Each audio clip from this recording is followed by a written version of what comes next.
So nimeanza live ini Man Cave Talk episode 130. Nimesahau, nimeandika 129. Sijui kwa nini. You're ready to move with life's big changes. Looking for my son. He's a teenager. Episode. They will completely forget. Sijui what nimesahau. 30. Nimesahau nimeandika episode 128. Nimesahau kabisa.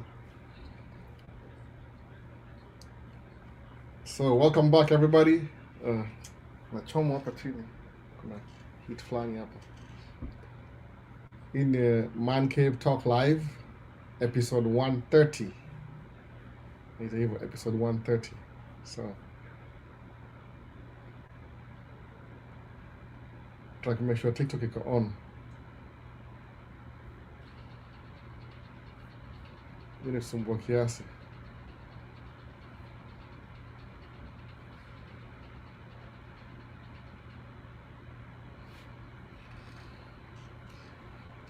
Nani ameingia hapa, naona kuna wasi kadhaa wameingia. But they calling ingia sahi, like video tu ile ndio ukishamaliza hiyo story. Usikumbuke baadaye. Tusahau.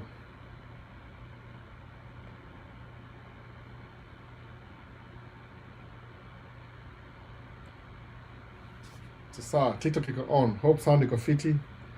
Alafu sound check hapa hivi YouTube. Niko fiti kwangu, sioni kama kuna any problem. Looks good on this side. So, nani kwa kwanza leo tuongee kwa hii live Q&A by the way, no filters, just real talk. Iko based on the premises of kile suonge hapa hivi. Si eti ni everything, kuna watu wanajua ni kitu specific. Ni maswali kuhusu theme ya Maisha States basically.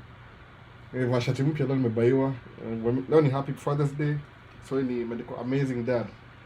My son alipiki shati kamuuliza, oh, so your dad is Spider-Man.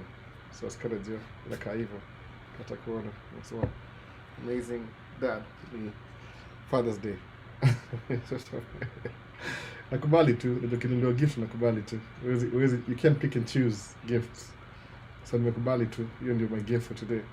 So kama ingia signs on like video before sahau. I don't know what people do kwa TikTok, una tap twice kitu kaa hiyo. So na record audio iko fiti.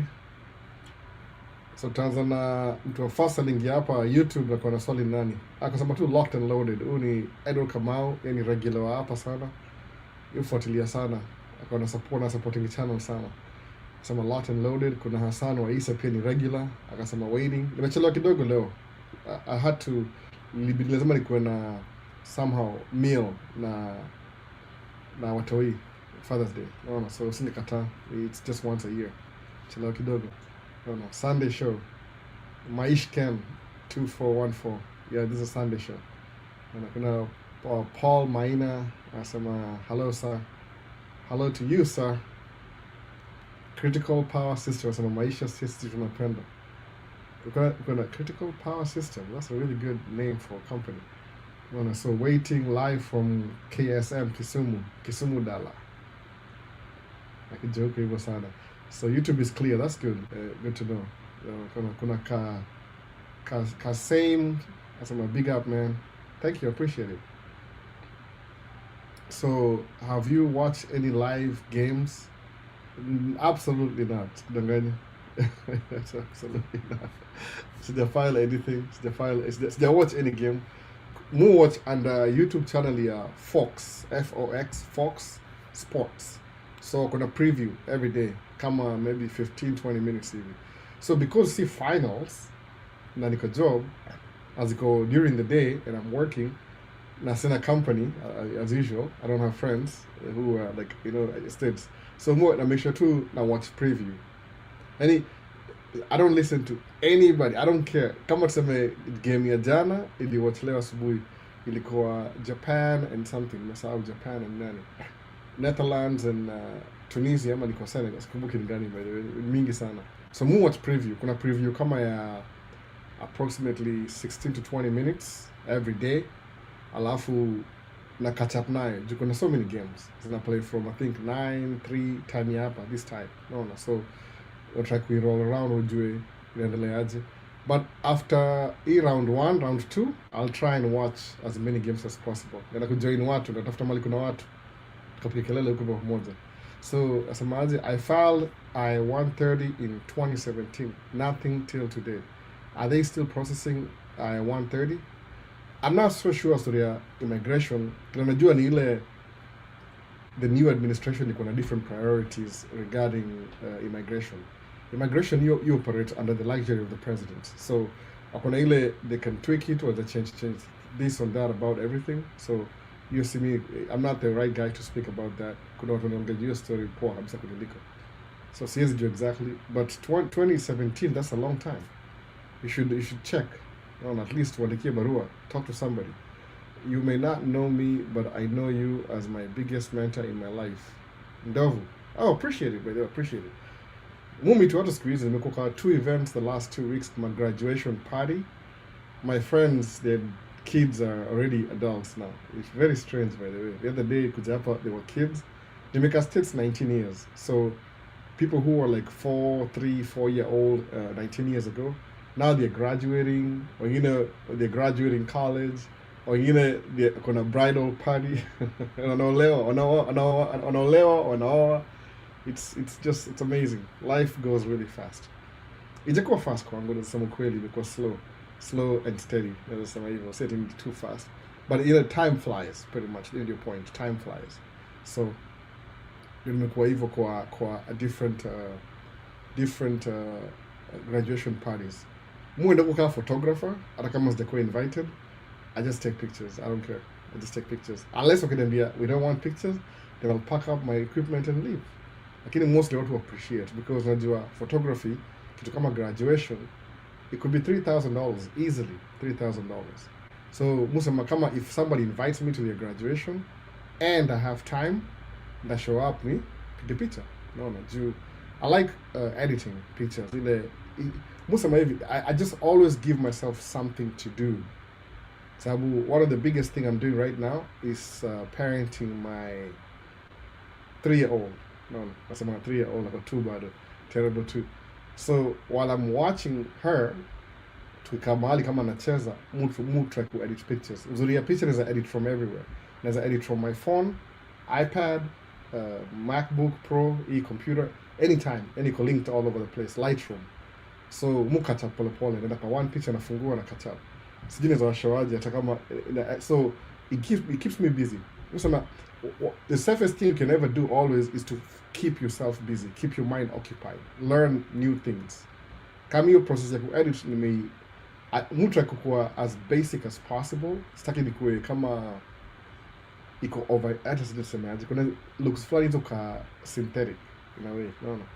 So I started watching you since my 2nd year.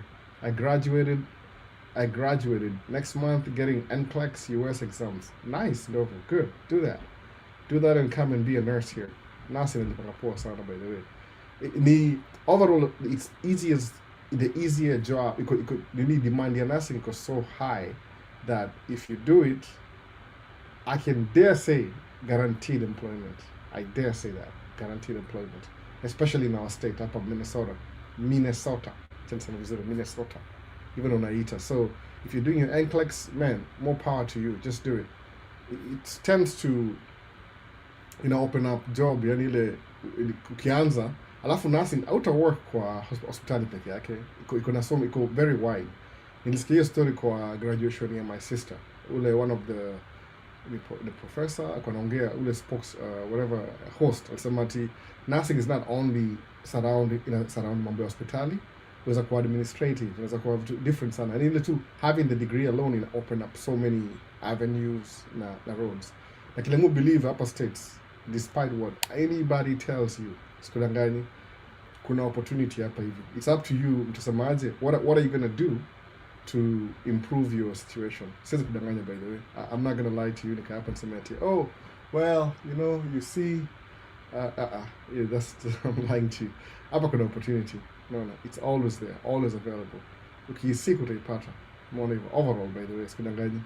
So, nasi ni mzuri sana kuanza nayo. You can do other things too. Lakini ni one of the, kama unaenda hiyo route ya shule, nasema your first degree should be nursing. I don't know how hard or easy it is, but everything good is hard anyway. Tuendelea Q&A. So that's really good kama na graduate. Tumekuwa hapa for a long time. Me, my fourth, there's some able 23, 24, 25, 26. So I'm going towards my fourth year. Gonna do live. So Albo, can you talk about working in the mines and oil fields? Nishaongea hivyo niligusia last week kidogo. Kuna job mob kwa oil fields. Ni ile kuna watu fulani, especially kama hizi places ziko a little bit wilderness. Si wilderness vile. Yani kama North Dakota, hapa kwetu North Dakota, kuna oil. Lakini oil lazima ukuwe na hizi marig, hizi oil rigs. Wanaenda mahali msituni, alafu wana set camp huko, alafu they start digging. Ile rig ya kudig ile inakuwa moved na a couple of trucks. So unaweza kuwa wewe ni truck driver, CDL truck driver, when they are moving the rig, una move nao. Alafu unangoja. So that's one of the jobs. Now I drill out drill full time, 24 hours sometimes. So I'll need my employees in come a couple of maybe shifts. Kuna night shift, kuna day shift. So one of my friends, Juka yuko hapa live leo, I wish alikuwa ningemwambia yeye ndio fanyia oil field kabisa.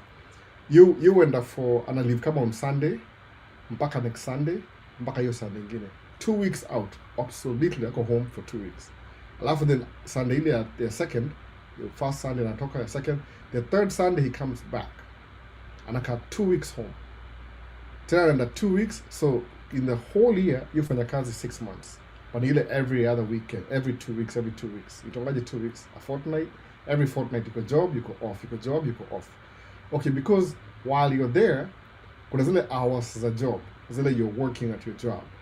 Lakini since you're away from home, kuna ile pay itonga per diem. Ile yani you're getting paid, you're not working but you're still away from home. Truck drivers are supposed to get that too, by the way, truck drivers, because even while you're not working, you're still away from home. So kuna ile benefits unapata. So ukienda oil fields uko huko hivyo for 2 weeks unarudi. So mtu aliniambia tu generally akienda for 2 weeks alafu arudi, you make $11,000 hivyo to take home. Alsema take home hours zake. Akisa skill level ina matter. Wewe ni truck driver, I think yeye ni mechanic ama mtu wa maintenance. Kuna machine you maintain ana service na kila kitu. So while he's available, if you want, ukifanya oil field, I think you can even go there for the whole month. Ukauko the whole month, make your place home away from home. But sometimes when you have kids, you have to come back home. It's a good thing if you don't mind doing that. No, munge juu tracking juu kama mimi nina familia already. Nimeanza hii local tracking since my daughter was born. Nika switch sides because I wanted to be there for my kids. Sasa niko na watu wanne. So oil fields iko hivyo. You're gone for 2 weeks. You make good money, then you come back, stay home for 2 weeks. So say particular, akuja home, you fanya akona business plan, you fanya for 2 weeks, like keep busy. But primarily, he comes home to his kids. So that's the good thing here, oil fields. It makes money too, like in a harsh lifestyle, uko away from home. Si military, si vita, unapigana manini, ni ile tu mko mahali msituni, mko New Mexico, mko wapi place mnaku build nini oil well. Wanna dig alafu wana establish your well, alafu they move to the next part. I think that's what they do. Sijui napata msee, I know a couple of people who've worked there before. Kuna wengine how do specifically how deliver jintoka fracking, ile fracking sand.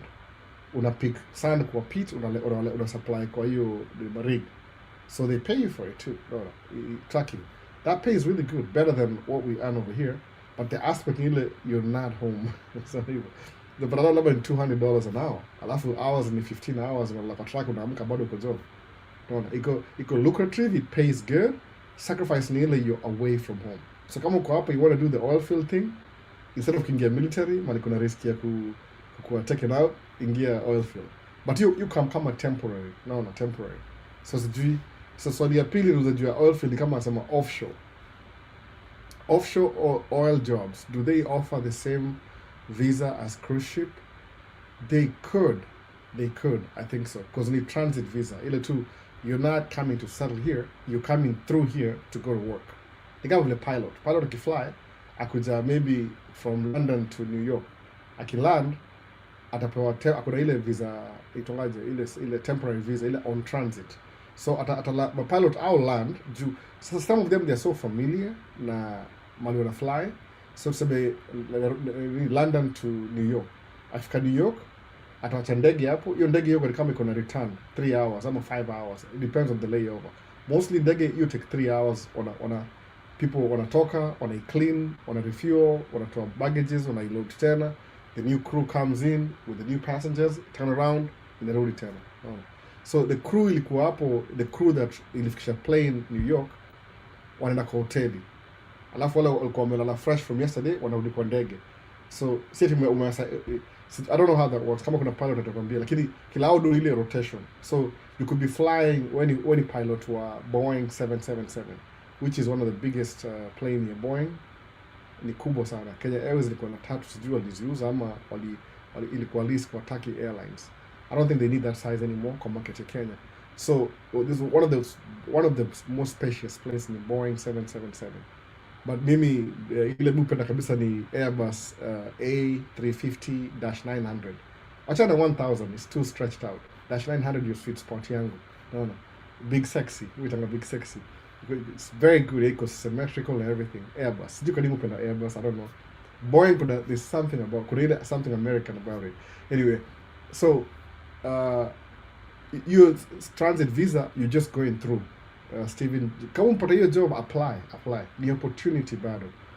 Usilale na opportunity, please, man. Usilale na opportunity. Why apply? But make sure ni genuine. Usiende kusema ukuja hapa na story next time. No.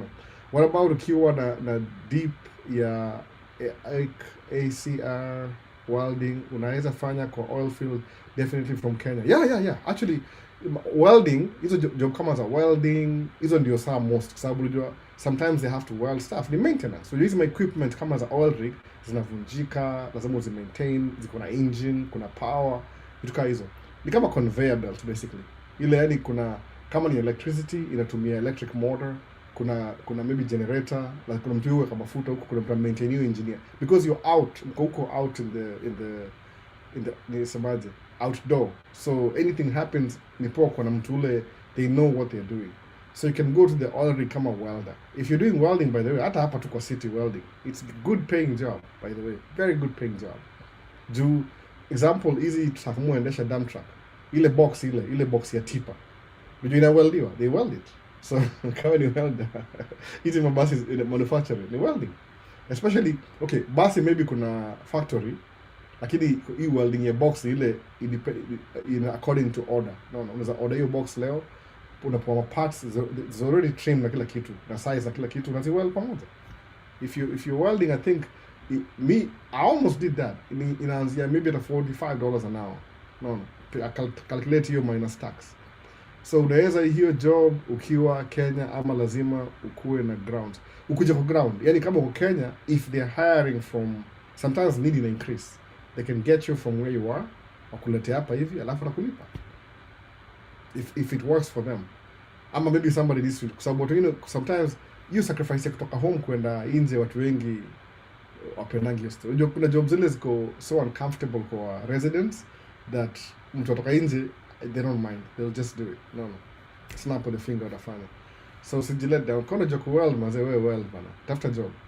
Ndio hata cruise ship ina vitu mob sana. Sisi ni iko na so many job opening. Ni ile tu enda kwa hiyo website, angalia the jobs that are available, apply. Ni contract, ni maybe 1 year, 2 years. So una renew every year. So if you come the first time, na usipende, umsafiri. I don't know.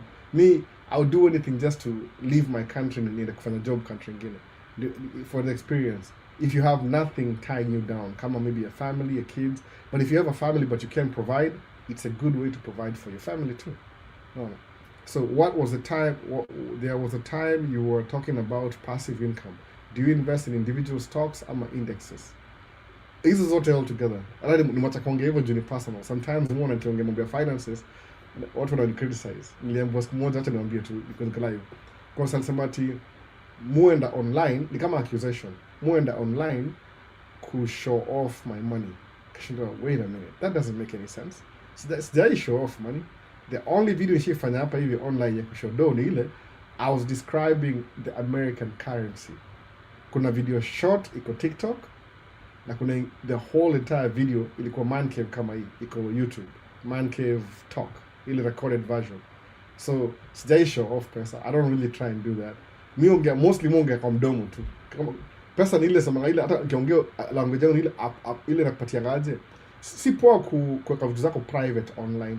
I get that. No, that's why even my kids are not in my life unless my daughter anazunguka hapa, lakini siku hizi wewe na mama yake na kala mama yake, no. So I don't really do that. Siwezi kuwa na show off pesa kwa si ethically si mzuri sana kwa sababu kuna mse, yani I don't think na show off kwa kushow. Somebody asked me to explain currency in America 3 years ago, I think. Nikasema kuna penny which imekuwa discontinued sahi. They don't use a penny anymore. Alafu kuna 5 cents, kuna 10 cents, kuna 25 cents. Hizo ni 4. Alafu kuna $1, kuna $5. Nimesahau gani? $10, $20, $50, $100. That's it. Bills, hizo nga bills. Kama currency, kama notes. Za hapa notes, bills. Au ita bills hapa hivi. Dollar bill. So na ni note tu ile note ya kawaida. And then I was explaining that part of my life too. So sijai sema ati I'm showing off my money to no. Musema I'm very average. No. Ile truck driving, I make enough to support my family. Any extra 20-30% na save kwa vitu zile personal zile najua sensaidia kwenda mbele. That's what I do. Hata musema whatever I'm doing, it's supposed ukinifuata kile mimi nafanya and wewe you're in a better position than me, utakuwa more successful sababu ni practices nimelearn how to live my life.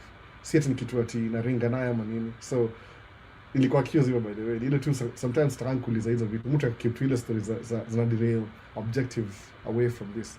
But it's been a while so I can talk about it. So ni yani good practices for your life. Do what to sahau.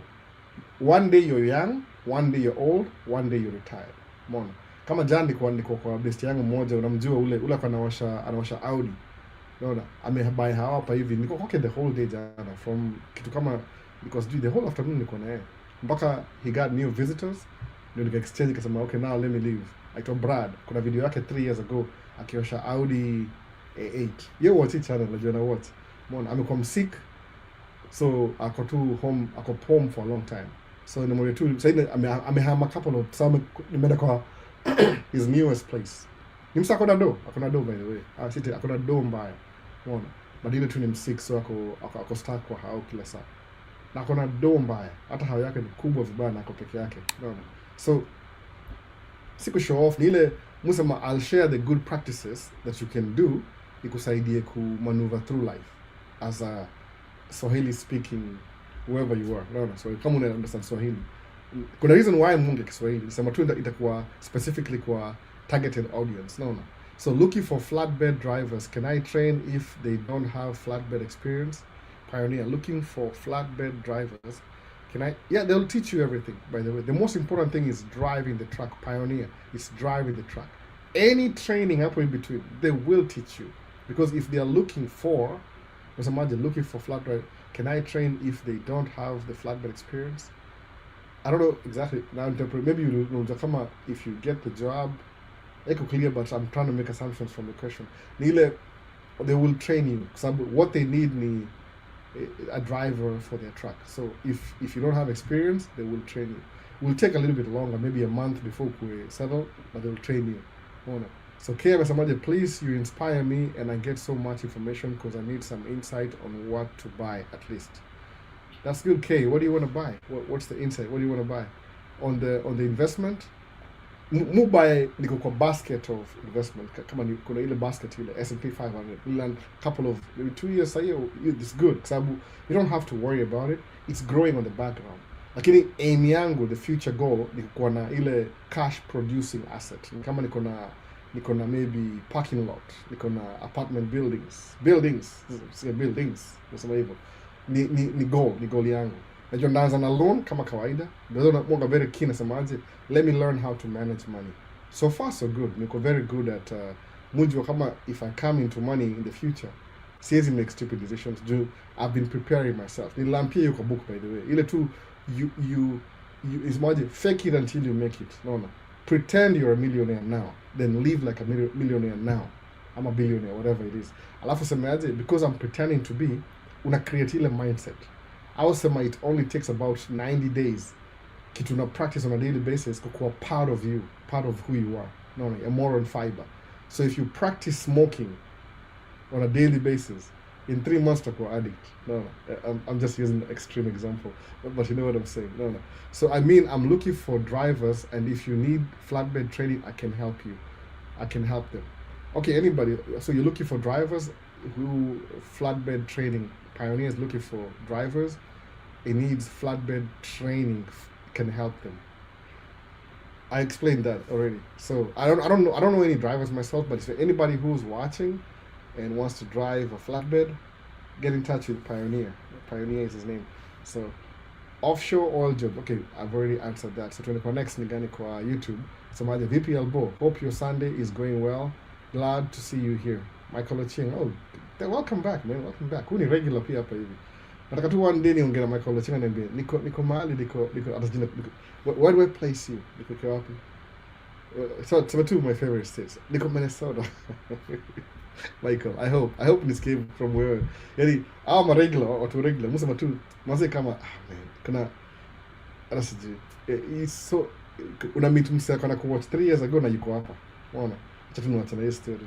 Ndaropokwa. It feels good.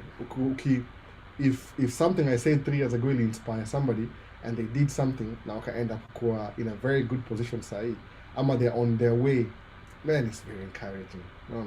I don't get anything from that. I don't really get anything from that. Like, I'm proud of you and whatever you're doing. No. So, kuna basket investment, S&P, how do you get to it? Is it through the bank? No. Kuna brokerage. I used to take it like a little bit ignorant, but there's a lady on Instagram, alisema ni kama inaitwaje, there's one maybe I should get that straight because I've been watching Instagram yake, but I've never talked to her, so I'm just quoting based on her videos. Alisema if you're in Kenya, there's a particular brokerage company that's been doing this for a while. It's got a longevity, it's 30 years, so you can go through that through the brokerage. Kenya iko based in Kenya, but it serves people in Kenya through that brokerage. Alafu ununue stocks through the brokerage. Sawa. S&P 500, everything you want. Hata Kenyan stocks na kila kitu. Alafu wache grow pole pole. Kwa sababu that's the whole idea. The idea ni ile wataka uchukue pesa yako ile ya savings. Usisave ile traditionally kwa chini ya mattress ama kwa bank tu ile you don't make any money. Kwa sababu kumbuka when ukipatia bank pesa yako, bank uses your money immediately, by the way. So if they're using your money and you know that, it's good if you excuse me, it's good if you get something back. So after high yield savings account, when you place your money there and they use your money to make more money, they give you a percentage of your money every month. It's like they're borrowing from you. No. Wewe pia unakuwa lender.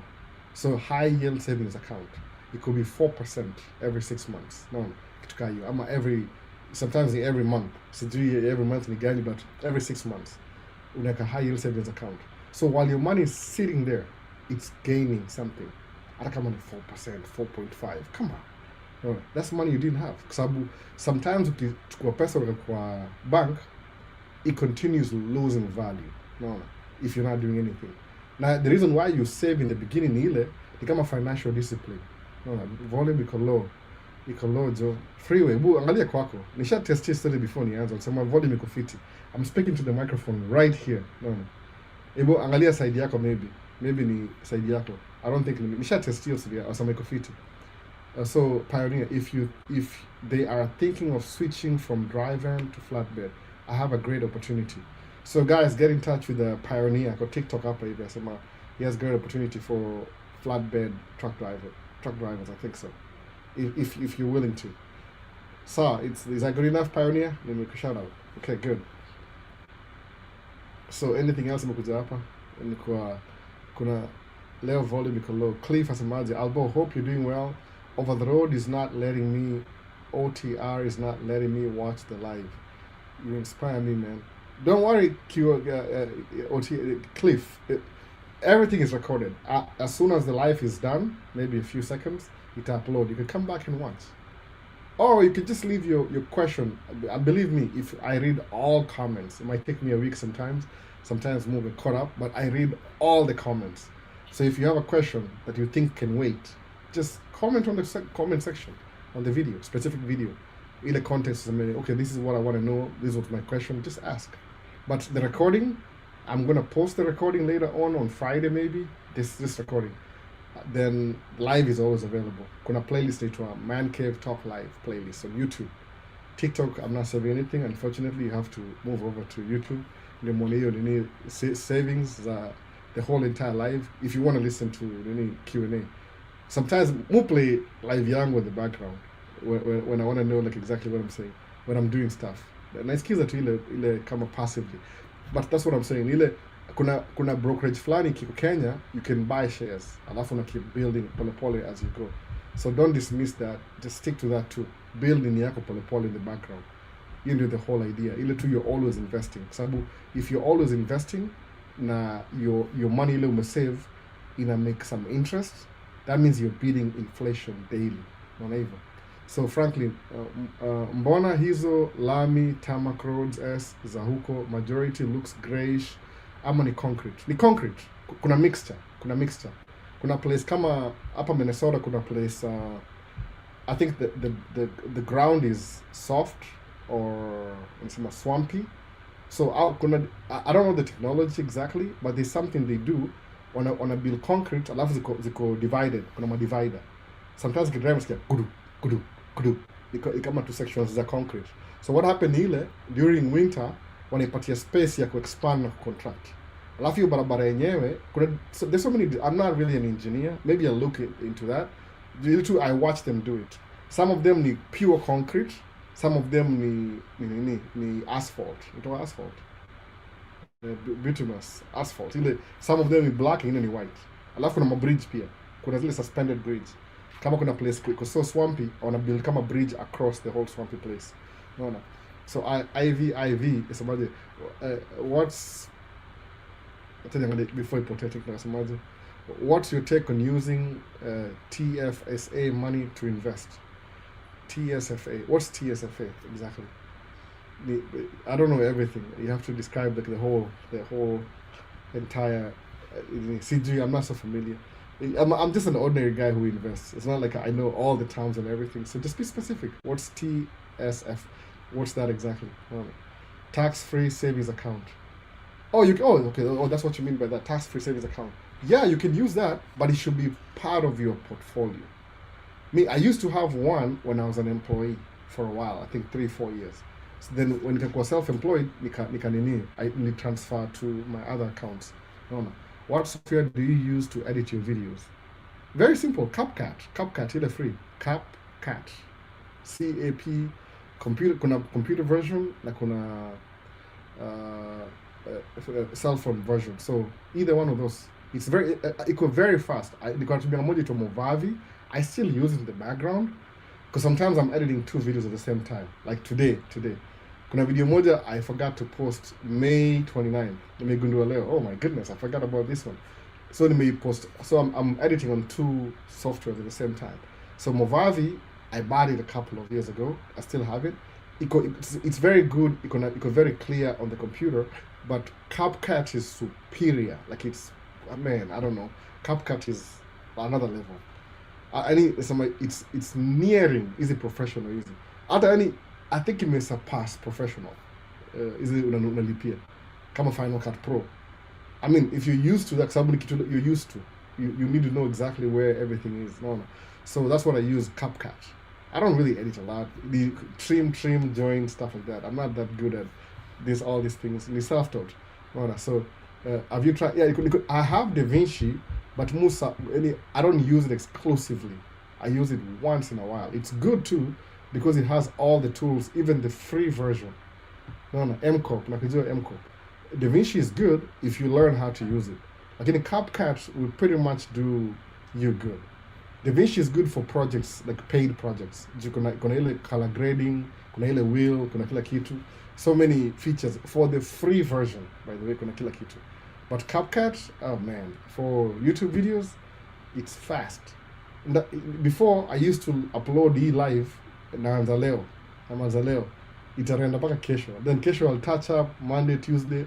Squeezy, if I go upstairs right now and there's nobody in the house, nikae chini, na hii video hii. 30 minutes, it's done, it's rendered. Yani, nishai edit, nishai kila kitu, alafu na upload. In 30 minutes, it's super fast. It's just that I'm so used to Movavi for the last, I don't know, since 2019. But I'm going to be a CapCut. It's much better. So that's what you want to do. So what do you think about the adding SEP IRS on Roth IRA for more savings? Curious about your thoughts. Man, do anything. Like anything. Imagine in the beginning, I don't want to do the personal, I don't want to do the personal talk. Somebody said, maybe never avoid the personal talks. But if you're going to invest, simple too, you know what I'm saying? Diversify. Anything investment available to you. Kama ni name them. Wherever kapesa kama uko nayo.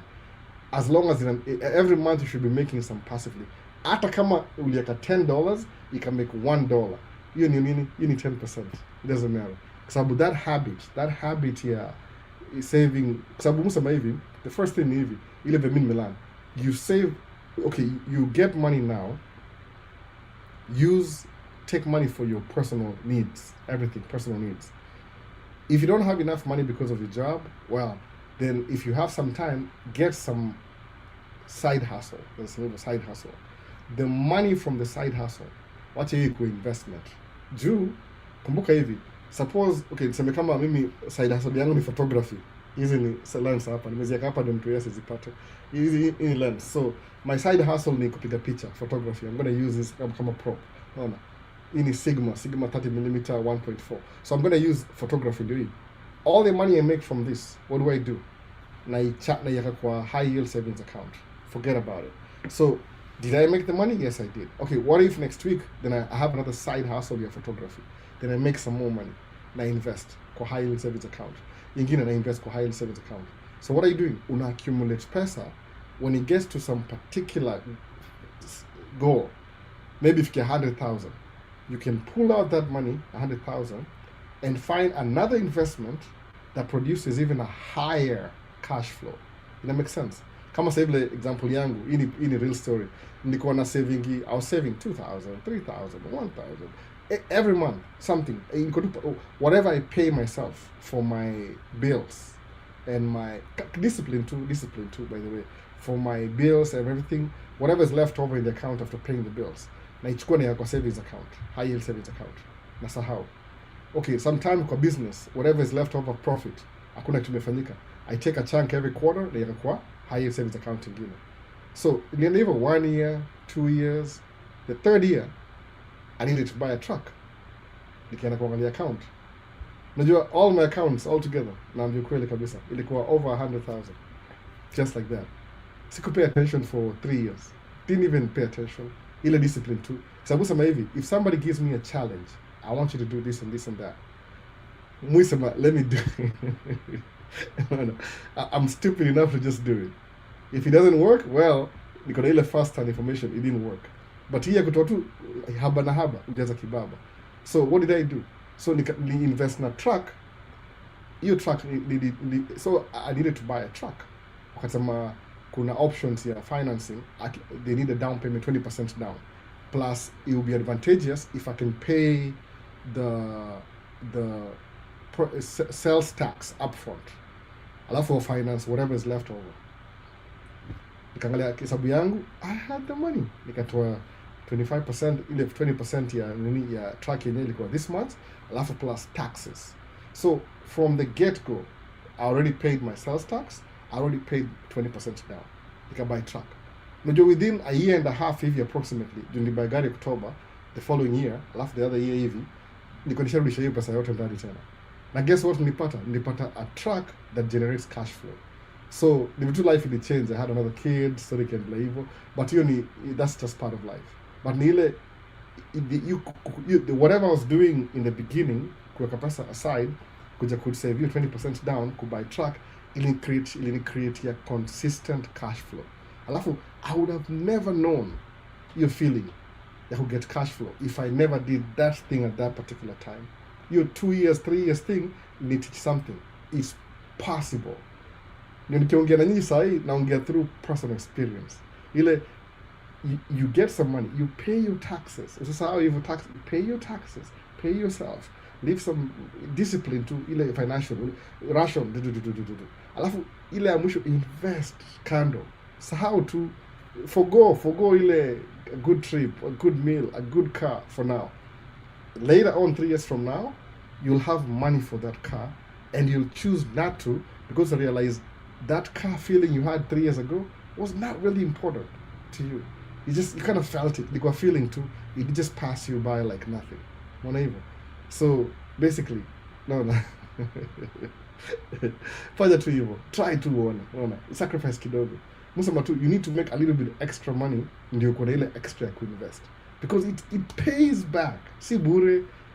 You whatever first class ama nasema first world suffering you'll call that, like, oh, I'm so unfortunate, I'm not spending money on nice food, or I don't have a nice car. Even una sacrifice. You get the point though. It'll pay off later, because later on you'll have the money to buy that car you wanted 3 years ago, but you skipped it just to be in this position today. So it'll work out. You underestimate your story. Is a book is a Think and Grow Rich. I was just reading them. So compassionately hapa hivi. Greetings from East Coast, East West Coast. Jenny, even non-resident students are here. Samaje, which is the best Roth IRA? The Roth IRA, just Roth IRA. Schwab wako nayo. Yeah, just do that. Unaambiwa na MCOP anakuambia kila kitu. So acha niangalie kwingine hapa samaje. So Franklin kuna barabara za ile kawaida, ile lami, ile black, na kuna concrete. They mix them up just depending on your area na kaaje. Everywhere. No. Alafu kuna mahali unaona it's more advantageous kuwa na concrete roads, ndio maintenance inakuwa easy. Umeona hivyo? So Maxwell asemaje niaje? Poa sana Maxwell, vipi bwana? Karibu, welcome back. Ana swali pia asemaje niaje? Please interview the guy working in the oil field rig if it's okay with it. I know somebody who did, but I have to find them. Alafu ndio mara mingi ukiambia msee, hey, tuongejwa kamera, anakataa. Kuna watu, they don't like being on the camera. Mtu convince wase inakataa. Lakini najaribu. I'll find somebody. Ama nampigia simu, tuongee, alafu nimuulize kama naweza record audio. Ndio msikie from yeye, si mimi. No. Visha anasema vipi kaka? Poa sana. No. Jenny, they ask where you're getting cash. Students can work full time in summer. Yes, they can. So ndio hivyo bana. So ndamuuliza hiyo, lakini end oil field. Si kitu kuuliza, by the way. If you're thinking about it, kama kuna opportunity chukua. So Edward kama sema Albo, in terms of your career as a trucker, have you ever undertaken in terms more so in the energy industry, because Minnesota is not far from Dakota State? So have you as a trucker, have you ever undertaken in terms more so the energy industry, because Minnesota is not so far from Dakota State? Have I ever taken, I know people who were leaving to go work in the oil field. Then I think what happens is when fuel is expensive, I think that's when it's profitable to mine oil kwa North Dakota, because it's a little slightly too expensive than oil Iraq and Iran, the Gulf. Gulf is sweet oil, sweet honey oil. Up maybe it needs extra processing. So I think it's only profitable when oil is expensive. Do cost your production, easy oils North Dakota is higher. I don't know fracking, I don't know what that is, but nearly it's higher. So to produce your oil, it costs a little bit more. So it only makes sense when oil is $5, for example. Kama sahi, inakuwa more profitable because ile cost yao, they get it back. But on regular days, oil in America, at least North Dakota, it's more expensive to produce. So I think maybe I'll produce oil, maybe maybe nasema hivyo, ili tu polepole kuweka kwa ile national reserves, kama sasa maybe una produce ya oil ya military kitu kama hiyo. The government can afford it. No, anataka jua $5 here, take it, just do it. No, subsidized kwa gava. Lakini kwa commercially it's a little bit tricky now. I'll try to make sure that your oil need a little bit more expensive than Iran, for example. Iran is sweet honey oil. Hata most refineries in America ziko built to process ile oil ya Middle East ama ya Venezuela, si yetu hapa. hii hapa. Hata hii hapa ioniwe na gava, inaoniwa na corporation. Watu sahau pia saa zingine. Unaona? Si gava ina own corporation. Gava ina regulate tu. Unaona hivyo? So people don't benefit directly from it. Companies do. You must open your own company. Unaona hivyo? So Franklin asemaje UOE ama. Hi, so huko US cooking gas zina flow kwa ground pipe ama ni aje, cause I've never seen a gas cylinder in America home kama huku Kenya. Yeah, mostly it's a natural gas. Wakibuild sema kama neighborhood, when they're laying down ile pipe ya maji, sewage, you know jobs ufanya by the way. Most of the jobs ile sikwagi mulodiwa naenda. Sometimes I'm in a job na nalodiwa naenda kama hiyo video ya mwisho muona, hiyo video ya mwisho. Hebu ni video gani? I don't know. Ilikuwa tunnel. But still when they're doing the tunnel, I'll make sure utility lines. Au ita utility lines. Utility lines ni maybe kuna fiber optic ya internet, kuna sewage out, kuna water in na kuna gas in. Unaona hivyo? Hizo zote sasa hivyo. So ito natural gas. So within a city wako na substation mahali alafu inaenda underground. So ina supply ni kama tu ile maji unafungua alafu kwa kila nyumba kuna meter. So hizo meter siku hizi ni electronic. Zina send back to the alafu wanakubill every month. Na kwa hivyo. But if you live in the countryside, ile tu seme away from the city, kuna tangi una tangi maybe I don't know what capacity. So they come to your house wanaijaza maybe twice a year. Alafu wanaenda. So you get your gas from sometimes ni over the ground tank, sometimes iko underground. Lakini kuna watu wanaishi Ocha, countryside, hata hawana maji ya city, they drill their own, they sink their own borehole. So wanachukua maji borehole inaprocessiwa alafu inakam kwa nyumba yao. Hiyo ni ile mbali na city. Lakini if you live within a city, hizi ni ma utilities ziko provided na city. Of course at a cost. So natural gas, the only time unapata mtu kuna cylinder is when they are camping out there, kama ni nyama choma kwa park. Utabring kadogo tu hivi, ni kama half the size ama ni sijui. I'll show sample. I'll show you a sample next time kuna barbecue. I think next week kuna barbecue. Hapana. Sometime. I'll show. Na explain kila kitu. Na activity alafu ni explain exactly how it looks like. Ni ya grill tu, ya grill. Lakini hizi cylinder hizi specifically rarely. You can buy one if you want to, but kama uko nayo kwa nyumba, why buy one? Ndio hivyo basi. So ulifanya ile kitu ya trust holding company etc. MCOP chini ya maji, hizo vitu chini ya maji. So not me asking for others, mimi niko sawa. Sasa unaifanya tu pole pole alafu una create. Nilembo nisiongee vitu zingine kwa nini juu niko criticize. Somebody told my parents alafu akaniambia. Nikaona man, kuna either the two things. Watu wana misunderstand kile nasema ama somebody chooses to hear what they want to hear. But ni kitu muhimu sana. S&P, I think it's expensive to maintain corporation portfolio. Yeah, if it's expensive, after the cheapest one, kuanza nayo. Alafu after the cheapest one. Nasema hivyo. The ideology ni ile ni kama niseme hivi, kama unafanya job US watu wengi, au chukua 401k. 401k ni ile una contribute maybe $10 every month. I'm using $10 as an example. Then the company you work for ina contribute $10. So every month you contribute 10, wana match 10. So it's like you're getting 20. So kama kuna job, to me you kama kubuild investment. Juu everybody you want, mara mingi utaanza na nini? Utaanza na domobu kianza. Kila mtu yuanzia for ground. Mimi nikianza tracking nilianza na kama dere for 1 year, one season. Nasema one season. May to November. Alafu the following year nikaanza March kama dereva.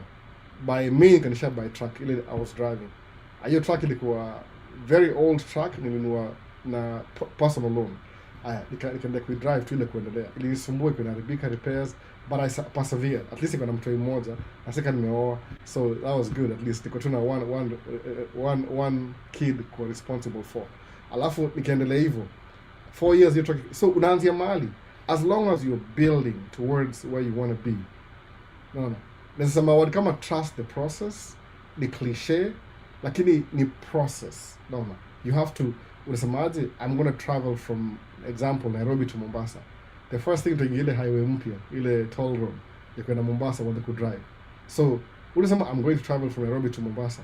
alafu ingie private jet to fly for 45 seconds or 45 minutes, I'm sorry, uland the is that your private jet or is a friend hooked you up or sijui utaanza from I'm going to go to Mombasa today with nothing, alafu ingie private jet.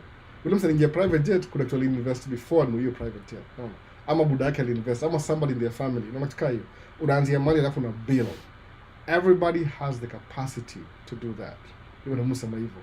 Vile sometimes watu au wanakuwa frustrated na their situation, alafu kama una determine nafikiri this is how it's supposed to be, then there's nothing I can, unakuwa powerless. No.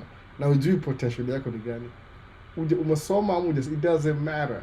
You successful mindset, it's in you. It's who's going to tap that from your mind? Hebu jiulize hivyo. If it's not you. No. Musema only a business owner, a founder, kama founder anajua hustle hiyo business yake ni nini. Mimi nime struggle kununua truck. Nikanunua truck eventually. Nikasema okay, I'm nice enough nikabuy my wife truck. Yes, sasa I taking it seriously hivyo. Juu truck ili happen tu kwa yake. Hakuna effort ali give. Ile effort I give ni ile once nimebuy truck. Akaanza kuidrive last year. Then anaanza kuona okay. Sasa yani there's no way ataconnect bila mimi na connect. Mimi ni sacrifice kumnunulia truck. Yeye itabidi akule ile the rubber meets the road. You understand this is how you manage a trucking company and this is how not to manage a trucking company. Nimwambia ukitumia pesa vibaya you're losing money. Au utaenda mahali utabaki tu you're all over the place. So hope and alarm saiju anapiga simu na complain, oh this went out, I'm like, just go buy it. This went out, oh I just feel like I don't have any money. I'm like, exactly, now unajua vile how it feels like. No. So Miss Lydia samaje, happy Father's Day. Oh thank you sana, nakuonanga upotea sana. So kitu yani ile only the founder ile kile umecreate uta understand the urgency na the intensity ya kuibuild. Somebody else from outside atakaangalia kujudge based on sema huyu alikuwa anaongea nini, ambashati ya white ya Spider-Man, no yo as a hiyo Spider-Man something like that, no alafu ajijazie tu, they come into their own conclusion what they think the perception of kama spectator anaona wewe unasema nini, unaona hivyo, but only you unajua intensity yako ni gani. So Miss Juma, you unajua everybody's different. Nimekuwa hapa long enough to understand everybody uko na different potential na different. Mimi na watu wanne. It's not easy to raise 4 kids. It is not easy. Sikudanganya. Wa kwanza ndio kuna mama yake. Hiyo sasa imagine hiyo story tena. You know what that means, no? Kama kuna mama yake unajua ni nini inamaanisha. Kama mimi siko na yeye na kuna mama yake, kuna kitu kama child support ina exist. Sawa, hiyo ni story nyingine tena. Lakini si lazima nikam kwa kila kitu kwa mbele ya kila mtu. Hizo vitu yani hizo ni vitu minor. Hizo si vitu major. Major ni ile ukimake do, if you feel like you're not making enough money na opportunity hakuna kabisa, umejaribu yani according to wewe your capacity umejistretch mpaka umeona muishi hand to mouth, usikie making this much every month na hata ifiki mwezi mzima, uone okay ikitoka hapa niende maybe mahali golf, one of the countries in golf wana hire watu, ama uende cruise ship job, ni contract by the way 1 year, msikie wanalipa this much. If I make this much a month plus travel expenses, itakuwa na slightly extra income. Yes, chukua hiyo opportunity. No. Who do you need to consult with? Kama umeoa maybe ni wife yako na watoi na familia, na kama hujaoa uko peke yako, enda juka samanga hivi, I'll marry when I have enough money to take care of a family. Oh man, I'm telling you, that didn't happen. I had to create that reality. Hata sasa hivi sema okay, maybe ni a day at a time. Every month is a new month. You know, unalipa bills. Moja imeenda. Ingine. Sometimes kuna pesa ya 3 months ahead. Sometimes it's 6 months. Something happens na kwa 3 months tena. In life, hiyo ni kawaida. Hiyo siwezi ongea. Hiyo ni basics hiyo. Sijakuja hapa ndio sema ati everything iko good to go, unaona, a pie in the sky, buy. Si hivyo. Kuna vitu zile za kawaida. Ni ile what's your mindset at the end of the day. What are you thinking about ili itakupeleka mbele? No. What's your mindset? Kama unaishi uko 20s, one day utakuwa 30, utakuwa 40, utakuwa 50. Best yangu alikuwa 60 year old jana, naona, na ni mgonjwa. hope upone. Tulicheka tukaongea, tulicheka sana. Yaani alinichekesha sana by the way. Nilimpiga picha kama 400 pictures. But I had so much fun. Na tunaongea freely. Alafu anaongea fearlessly. Nasema tu anasikia oh kama gari ya polisi inapita, ambulance. Anasema I thought they're coming to get me. So anaongea kama yani ile anaweza kufa anytime. Honestly anaweza kufa anytime. Ajali anaongea tu ile jokes. Anasema nikikufa make sure waambia wase wakinichukua wanieke. Alisema hadi sijui kama nizamekie joke hapa hivi. Let's try to describe. Alisema akikufa amulalishe chini, si akiangalia juu, akaangalia chini. Alafu akacheka. Kama kwa nini? Akasema because I want everybody to kiss my hiyo. Unaona? Huko nyuma. Kiss my duda. Hivyo. Akona do. Tulicheka sana. Anaongea tu continuously. Huyu ni mse sinajua mse akona kwa watu pesa ngapi? Akona investment kila mahali. Akona do mbaya. Unaona? Ndio sasa kuna mgonjwa amekwama kidogo. Na akipona atarudi back to endelee. Unaona? Ndio hiyo ugonjwa imemlemea sana. Sijui kama na chemicals na nini kitu ako anajua. But tuli have fun, so much fun. So msema as long as mnakumuona na kwa live tutaenda tupige story tufurahi sana. Ani mgoso, best yangu mgoso. Hata familia yake kuna shangaa. Ulijuaje umse kutoka East Africa sema tu hujui. Umse do YouTube. It's like everybody knew me, but I had so much fun yesterday kuongea naye. Mnamjua, kuna video yake kwa 2023 akiosha gari. No, ndio yeye sasa. Maybe niza post picture zake ma SSG. No, anambia nataka mkunyoe nywele. Tunaongea tunacheka tu. The same pace kwa tunaongea. Na ni mgonjwa. Najua ina apply France kia pona na bado niko na mabeste. No. Juu wangoso wengi wako very plastic. Wako very plastic hivi. Hawananga zile commitment. Lazima tuwafundishe hizi vitu. No. Wajuage.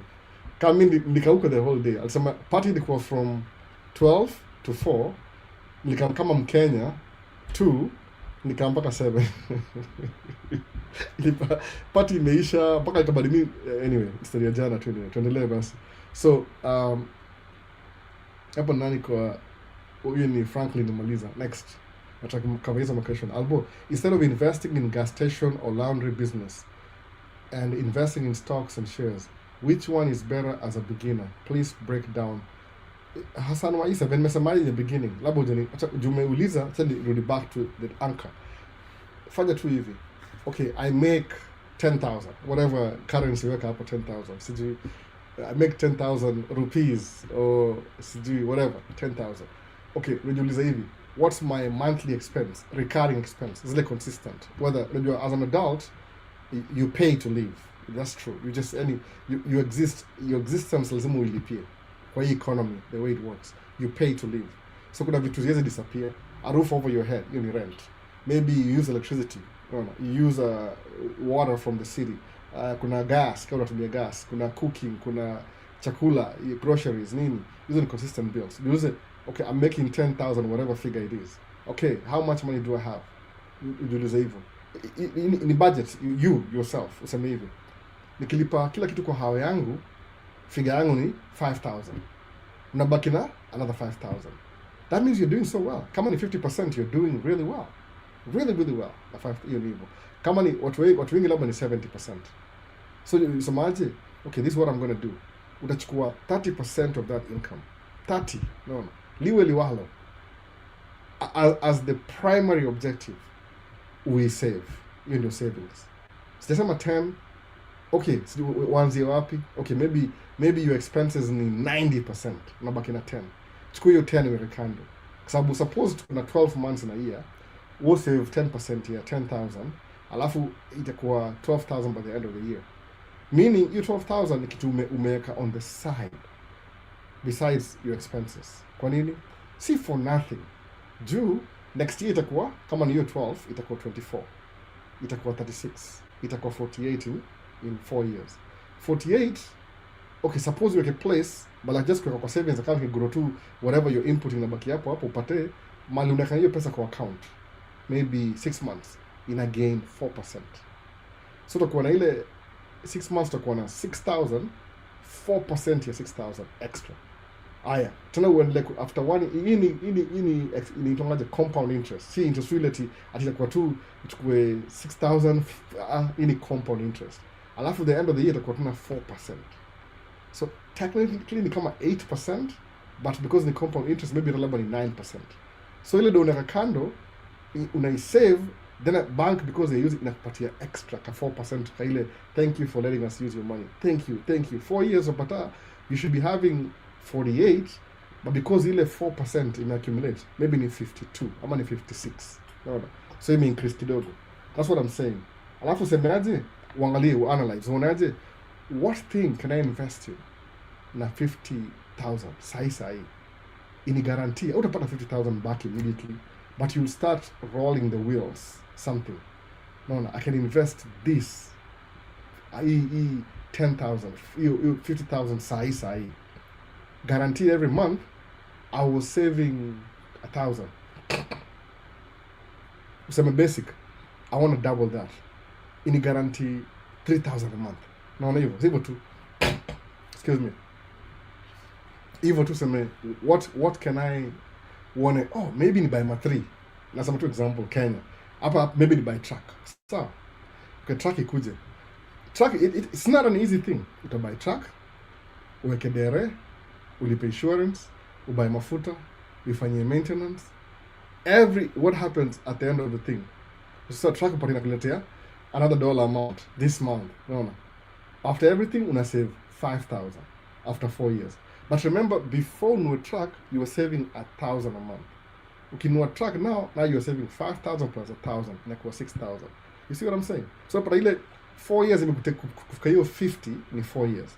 But once you may invest kwa truck, for example, alafu upate profit ya 5,000, now you're putting 6,000 plus ile 1,000 ya first kwa savings, na hii 6,000 si unaitoa, ni truck inakumekia. After kulipa bills za truck zote, unaona, unaweka 5, inakuwa 6. So kama ni 6 sahi, hiyo ni year 5. After 6 months, hiyo 6 ni ngapi? Times 6, 36. Unaona hivyo? After 1 year ni ngapi? Unasema sasa 6 inakuwa times 10 itakuwa 120. 6 times 10 ni 60 plus maybe another 6, 72. So after 1 year ili take 4 years to make 50 ama 56. Now it takes you a year kufika 72. You see what just happened?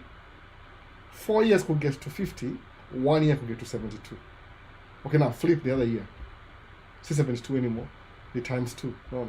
Inakuwa 72 times 2 plus ile interest tena, sijui interest ni gani tena. That's what I'm saying. Inaku take 4 years to create, boom, una invest. Unaenda ku double up. So inakuwa after the 4 year mark, una do whatever you're investing in before, inakuwa kama hata 5 times more. So now whatever it took you 4 years to make, in 1 year umeisurpass. Meaning ile ya 4 yako ya kwanza sasa imekuwa ni 1 year. So kusema tena ngoje another 4 years nifanye anything, sasa utakuwa na 72 times 4, which is 250,000. Ongeza hiyo figure hapo, sijui figure ni gani.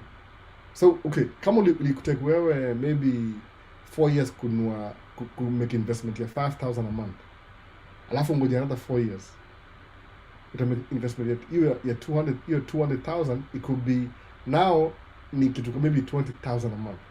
Tena uendelee na hiyo cycle tena.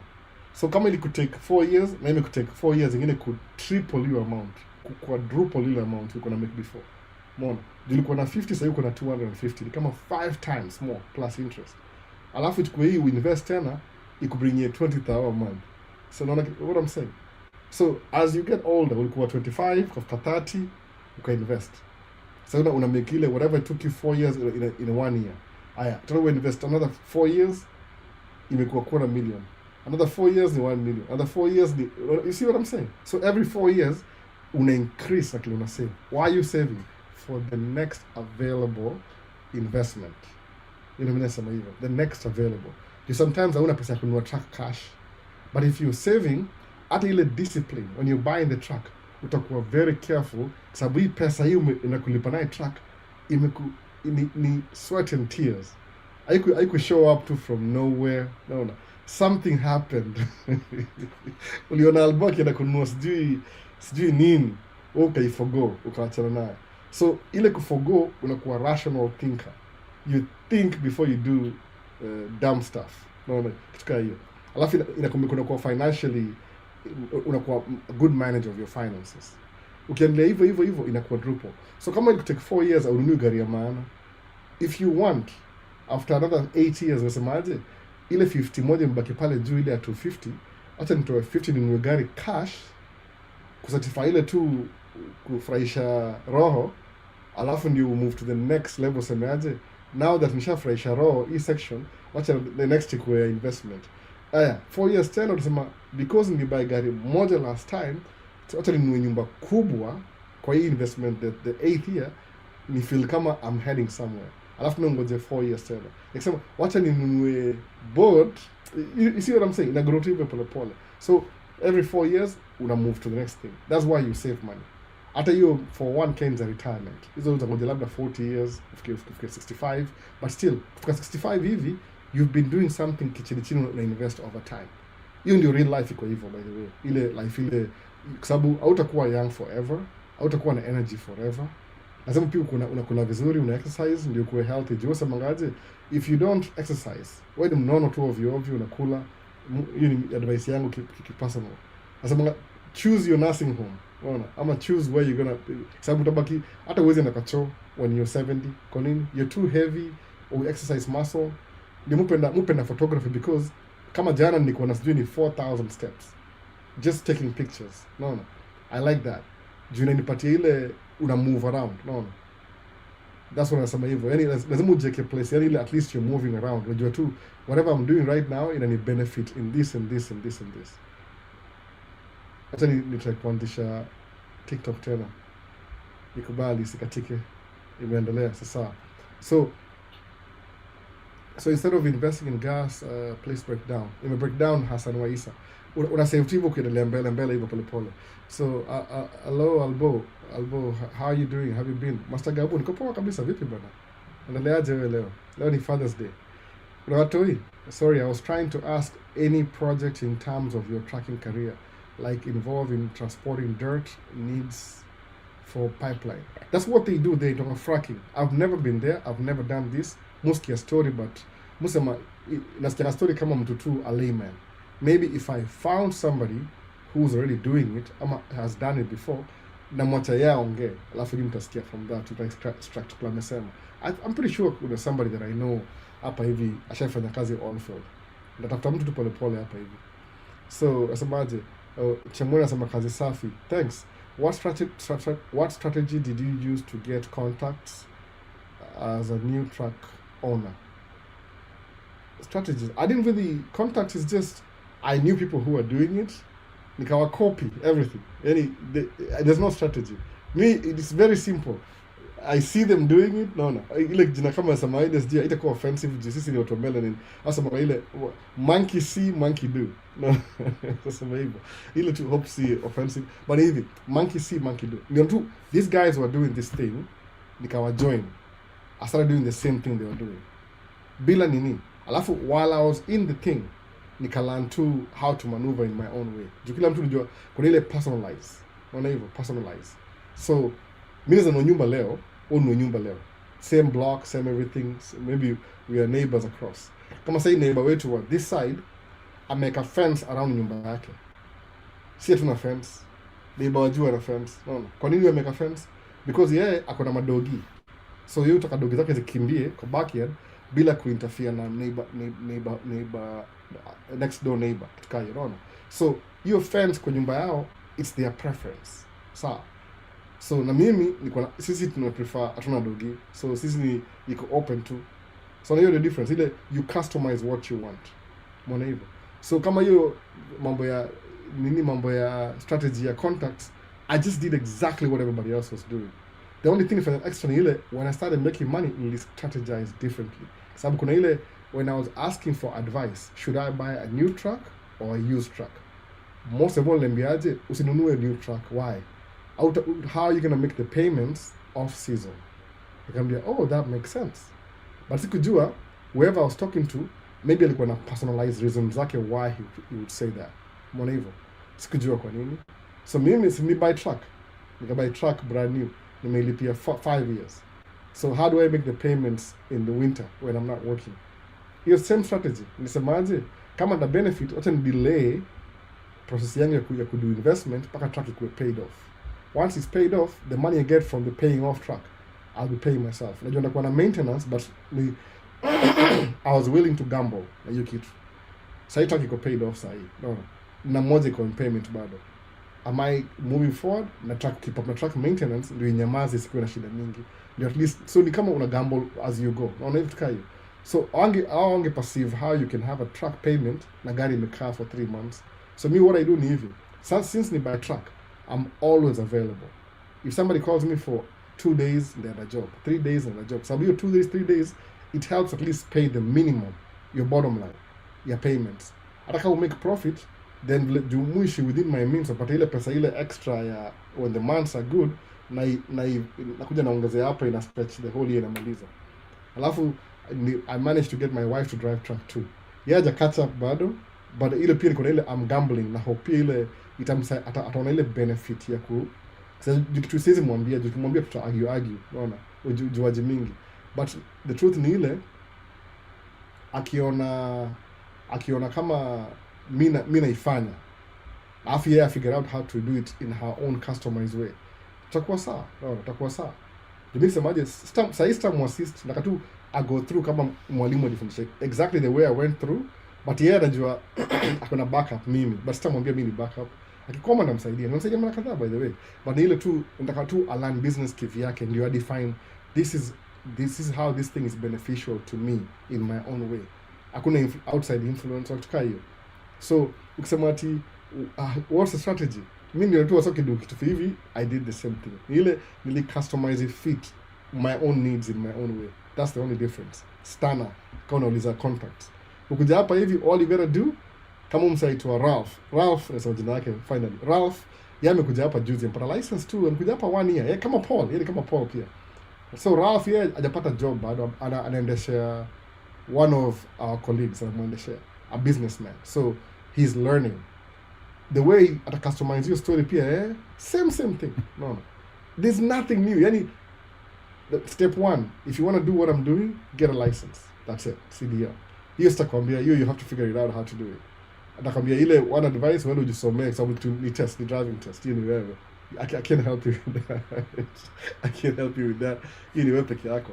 Once you put a license, I will link you to people who will help you. Simple. Alafu una observe, you make it your own, you do it your own thing. No. Hiyo ndio contacts basi. There's nothing, hakuna secret, hakuna strategy. You see them do, you do it, then you make it your own, and you personalize. Unaona? So kuna next nani hapa, YouTube. Inakule kimekubali. Buda ni aje? Kajaliwa. Poa sana. Nasemaje Kajaliwa? Nasema unaendelea aje kaka album? Niko poa kabisa. Poa kabisa. Nasemaje leo ni siku ya kulipua jaba kabisa. Kwako ama mimi? Kwako. Hebu tuone. Leo kwa job, recommended a good camera for photography. What do you need though? What do you need exactly? Sababu niko na if money was not a problem, or kitu nakufa, I think iko red. That is, I hope my record backup. Mimi sababu tutajizi vitu baadaye, nimekaa hapa wiki nzima. If you my preference, to be honest, maybe it will help you. Zanunua Canon system na Sony system, everything in the list. Naona kama sahi kamera yangu, the best camera ya photography niko nayo sahi ni Sony A7 ama ni A7 Alpha 7 R5 Mark 5 kitu hivyo, Alpha 7 R Mark 5, really good in photography. Ina record kama 61 megapixels ya kila picha. Unaona, it's so fast that situmiangi SD cards anymore, mutumia type nitongaje hizi cards nitongaje ni saujina mbili double juu ile ku backup. So but my ideal camera ni A1 Alpha 1 ama Alpha 9. Hizo ndio ile top kabisa za Sony. But Alpha 9 ni kama $7,000. Alpha 1 I think we got $8,000 or something. I don't even know how much it cost. Hiyo ndio ideal yangu. but ni ile right now kukuwa na A7R5 Mark 5, no, A7 ni Sony Alpha 7R5 ama Mark 5. Hiyo is good enough for me kwa sababu kuna all the megapixels, 61 megapixels. Then nakatu nayo because it's much ni $4,000 instead of $7,000. Then hiyo 4,000 ingine nanunua lens. One of the lens na admire sahi ni $4,000 pia. Unaona? Niko na a sample of that in Tamron, naitwa 50 to 150 Sony G Master. Ni $4,000, $3,900. Lakini I don't have the lens. But if I could, nanunua hiyo lens na Sony system. But if I had more money, kama 12,000, nanunua kitu kama hiyo. So kusema which camera is good for photography, naweza sema tu hivi, basically any full frame camera ni poa. Juu full frame unapata ile the biggest sensor available. So now when you take pictures, una pick everything in the vicinity of your framing yako. Mwana hivyo. But I like Canon too. You just Canon, the problem even by photography, once you get into a system, kama ni Sony, kama ni Canon, lazima uende na ile mount. Mount ni hii, kama hii. Hii ni E-mount. Unaona hii ni E-mount. Mount ni hapa nyuma ya lens hapa. Unaona hii? Hii ni E-mount. Hii ni E-mount hapa hii. So it fit any Sony. Hii ni Sigma Sony. So once mingia kwa system ya either Canon ama Sony, itabidi ununue hiyo lens specific your system. Na building the system is anapaka 40,000, 60,000 over time. Kama camera ni 9,000, lens ni 4,000, na hiyo ni moja tu. Ununue 24 to 70 ni 3,000. Ununue maybe 70 to 200 ni 3,000. Ununue is anapaka 100,000. So ukianzia nasema hivi, anza na full frame camera na preferably lens ile kwa medium range between 24 to 70 ama 24 to 105 ama kama una 35 to 150 kitu kama hiyo. Ile iko na hizi ma basic wide na telephoto wanzi hapo. I don't know what your preference is. Nataka tuone vile umeendelea, umesemaje, Kajaliwa umesemaje. I've been taking pictures with my phone. Okay, phone. I don't know where I can sell them and showcase them. I have 60k Kenya money. Recommend a good camera for beginners. Ama kama uko nayo moja uniuzie kibro. Sijui kama mimi napatiana, but yes, si mimi na decide, ni the whole community na decide who gets the camera. But ni ile, I don't know, budget ya 60k, I don't know which sijui za gani sasa. I wish I could, by the way. I wish I could help. Juu kadi photography inafanya poa sana. I wish I could help. Ni ile kama if you really need, keep in touch. Kajaliwa, keep in touch. No. Guru Visuals, ayuko hapa leo, sijika mingia. Guru Visuals alikuwa very active, tunaongea mambo ya photography. One of, hata si somebody, my brother alimpatia kamera. My brother alimpatia kamera moja alikuwa nayo. Kaniambia, nimemix ni msempoa, nimempatia kamera. Unaona hivyo? So keep in touch. Unaona? Let's be real friends. Si kwa live tu. Una ni check tunaongea. Unaona? You pretend to be my friend. Yaani constantly unanikumbusha ni aje. Usiombe tu tuongee vitu vingine more, kwa sababu unapata najua mtu mahali akusukumie nyingine alafu uendelee alafu ugrow nayo. I get it though. You can make money with photography. Ni vile mimi I don't have the time to build another career sahi. I already have kids. Niko na expenses. Every month it costs me about 6,000 to live, to exist. No. That every month. Ala ni more than, ukiongeza plus sides za wife pia ana bill zake siku hizi, ni more than that by the way. We live a very expensive lifestyle. Ile combined together. But ni zile vitu we are going through it right now. Itapungua in the future because the kids are in school, they need some stuff, vitu kama hizo. So as they get older, independent, itapunguza gharama. But ni ile kuwa friend, be a real friend. Si ati wa live tu. Kuna wase ni real friends wakujanga live. Wewe kama ni photography, tuma picha, ni check on me, ongea. Just keep tunaambia, "Any agenda your place kuna hivi." Nizounganisha by the way, unaona? Make content, post picha zako kwa Instagram, kwa TikTok. Find a way to kuji advertise. Kama mimi naona kama jana nimepiga picha for free by the way. Okay, in the afternoon that was my friend Brad. Nimepiga picha kwa nini? He's my friend. Brad is my friend.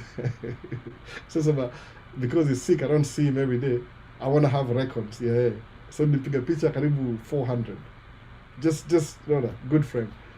Nikaenda kwa graduation ilikuwa ya family friend pia ingine tena, na long term friends, watoto wao wamekuwa wakubwa sasa hivi. I took pictures again. Naona sasa hivyo hiyo ni kama mabeste, free work, lakini I did it professionally. Ni free but I'm doing it professionally. Sababu what do I lose? They invited me, I was there, I took pictures, I'll give it to them.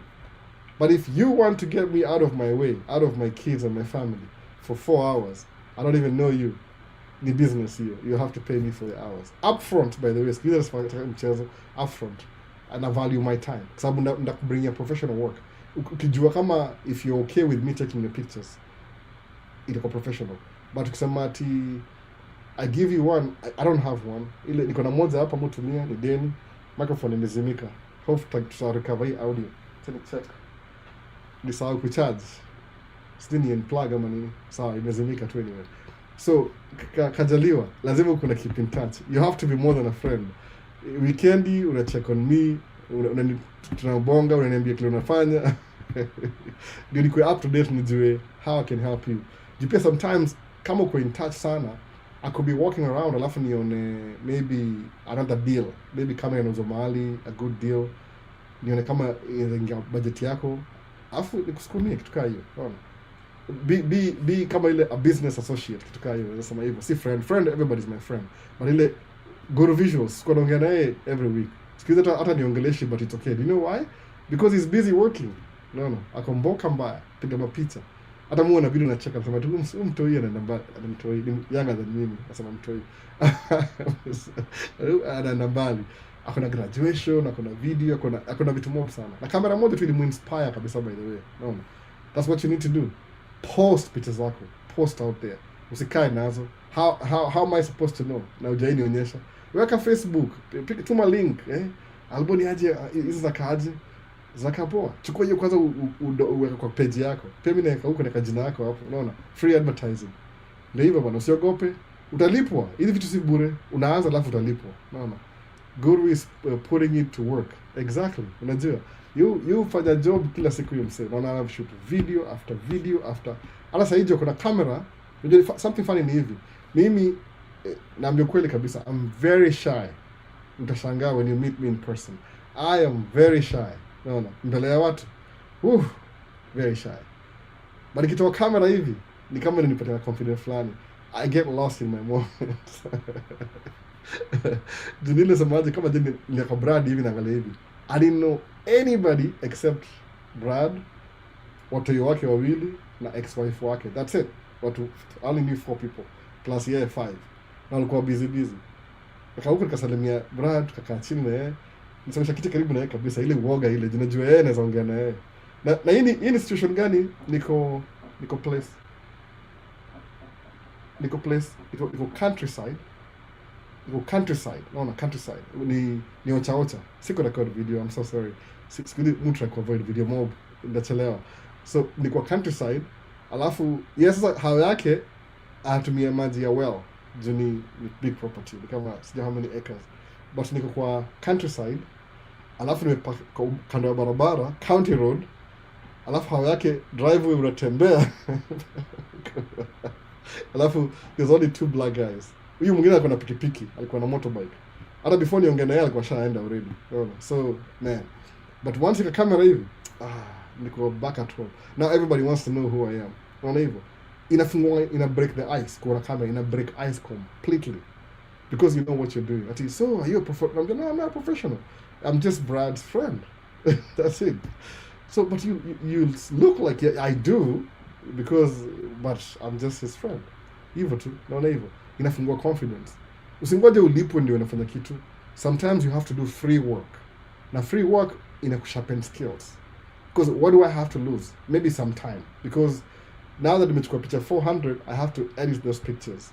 Juu kamera yangu, file moja is so big, hata siwezi nikituma file 3 kwa email, inasema nisha exhaust space yangu ya Gmail, for example. So lazima ni edit, nichukue ile final edit, ni save kando, ndio nitume. No. But ina capture everything. Ile everything ina capture hapo. So kajaliwa, get in touch kama business associate. Assume mimi na yeye tuko company moja. tunaongea story ya picha, unaniambia what you're doing, hivyo kila kitu. Utaona. Something is happen. Hata mimi my brothers wako kama sema patia kajaliwa camera. Unaona? Mumit ababike na wewe hivyo. Even wale miss na guru waka connect. Unaona? Juu bro ni msanii, kind of msanii. Yo andika songs zake, yeye ni artist, yo chora na paint na kila kitu. So ni mse yani mind yake ina think about the next thing. So ali meet na guru visuals wakasikizana. Alimpatia kamera. Alimpa tu. A friend of a friend. Na hivyo alimpatia kamera. Na hata mimi kuna vitu nafaa kutumia guru bado ndio nimekosa mtu kutuma. Baadaye niko na lens moja hapa situmiangi, hiyo mount hiyo kamera namtumia. Unaona? Sasa hiyo ni more practical. So hata wewe usema kuna 60k, that's good. Lakini do free work. Itakufungulia njia sana. Sasa mimi nafanya hivyo na mimi hata si professional na napiga professional pictures. Imagine. How is that? Ni impossible. So by the time I get paid for this, nimekuwa pro vibaya. I believe so by the way. Unaona, this music is very meticulous.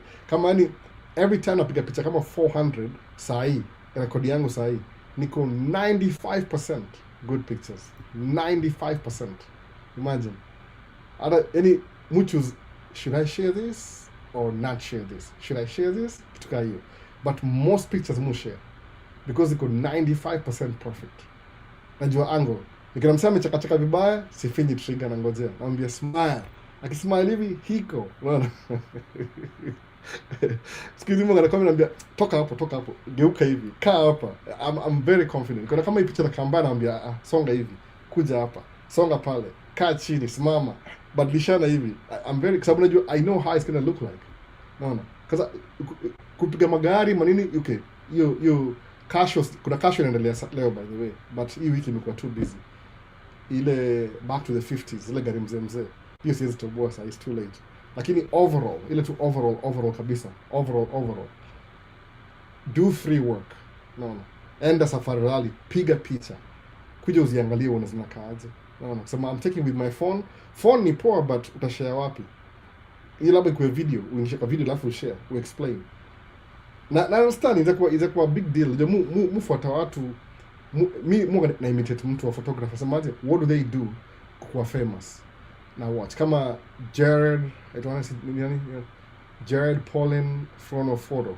Akona kama training. Siwezi toboa juu iko Philadelphia. Mimi siishi Philadelphia. Kuna hizi maseminar. Some of them kuna BNH. You're gonna online videos. People talk about what they do. Sometimes you can't afford the equipment unatumia. Lakini wana describe how they use the equipment. Unaona hivyo? Hiyo ndio the best thing.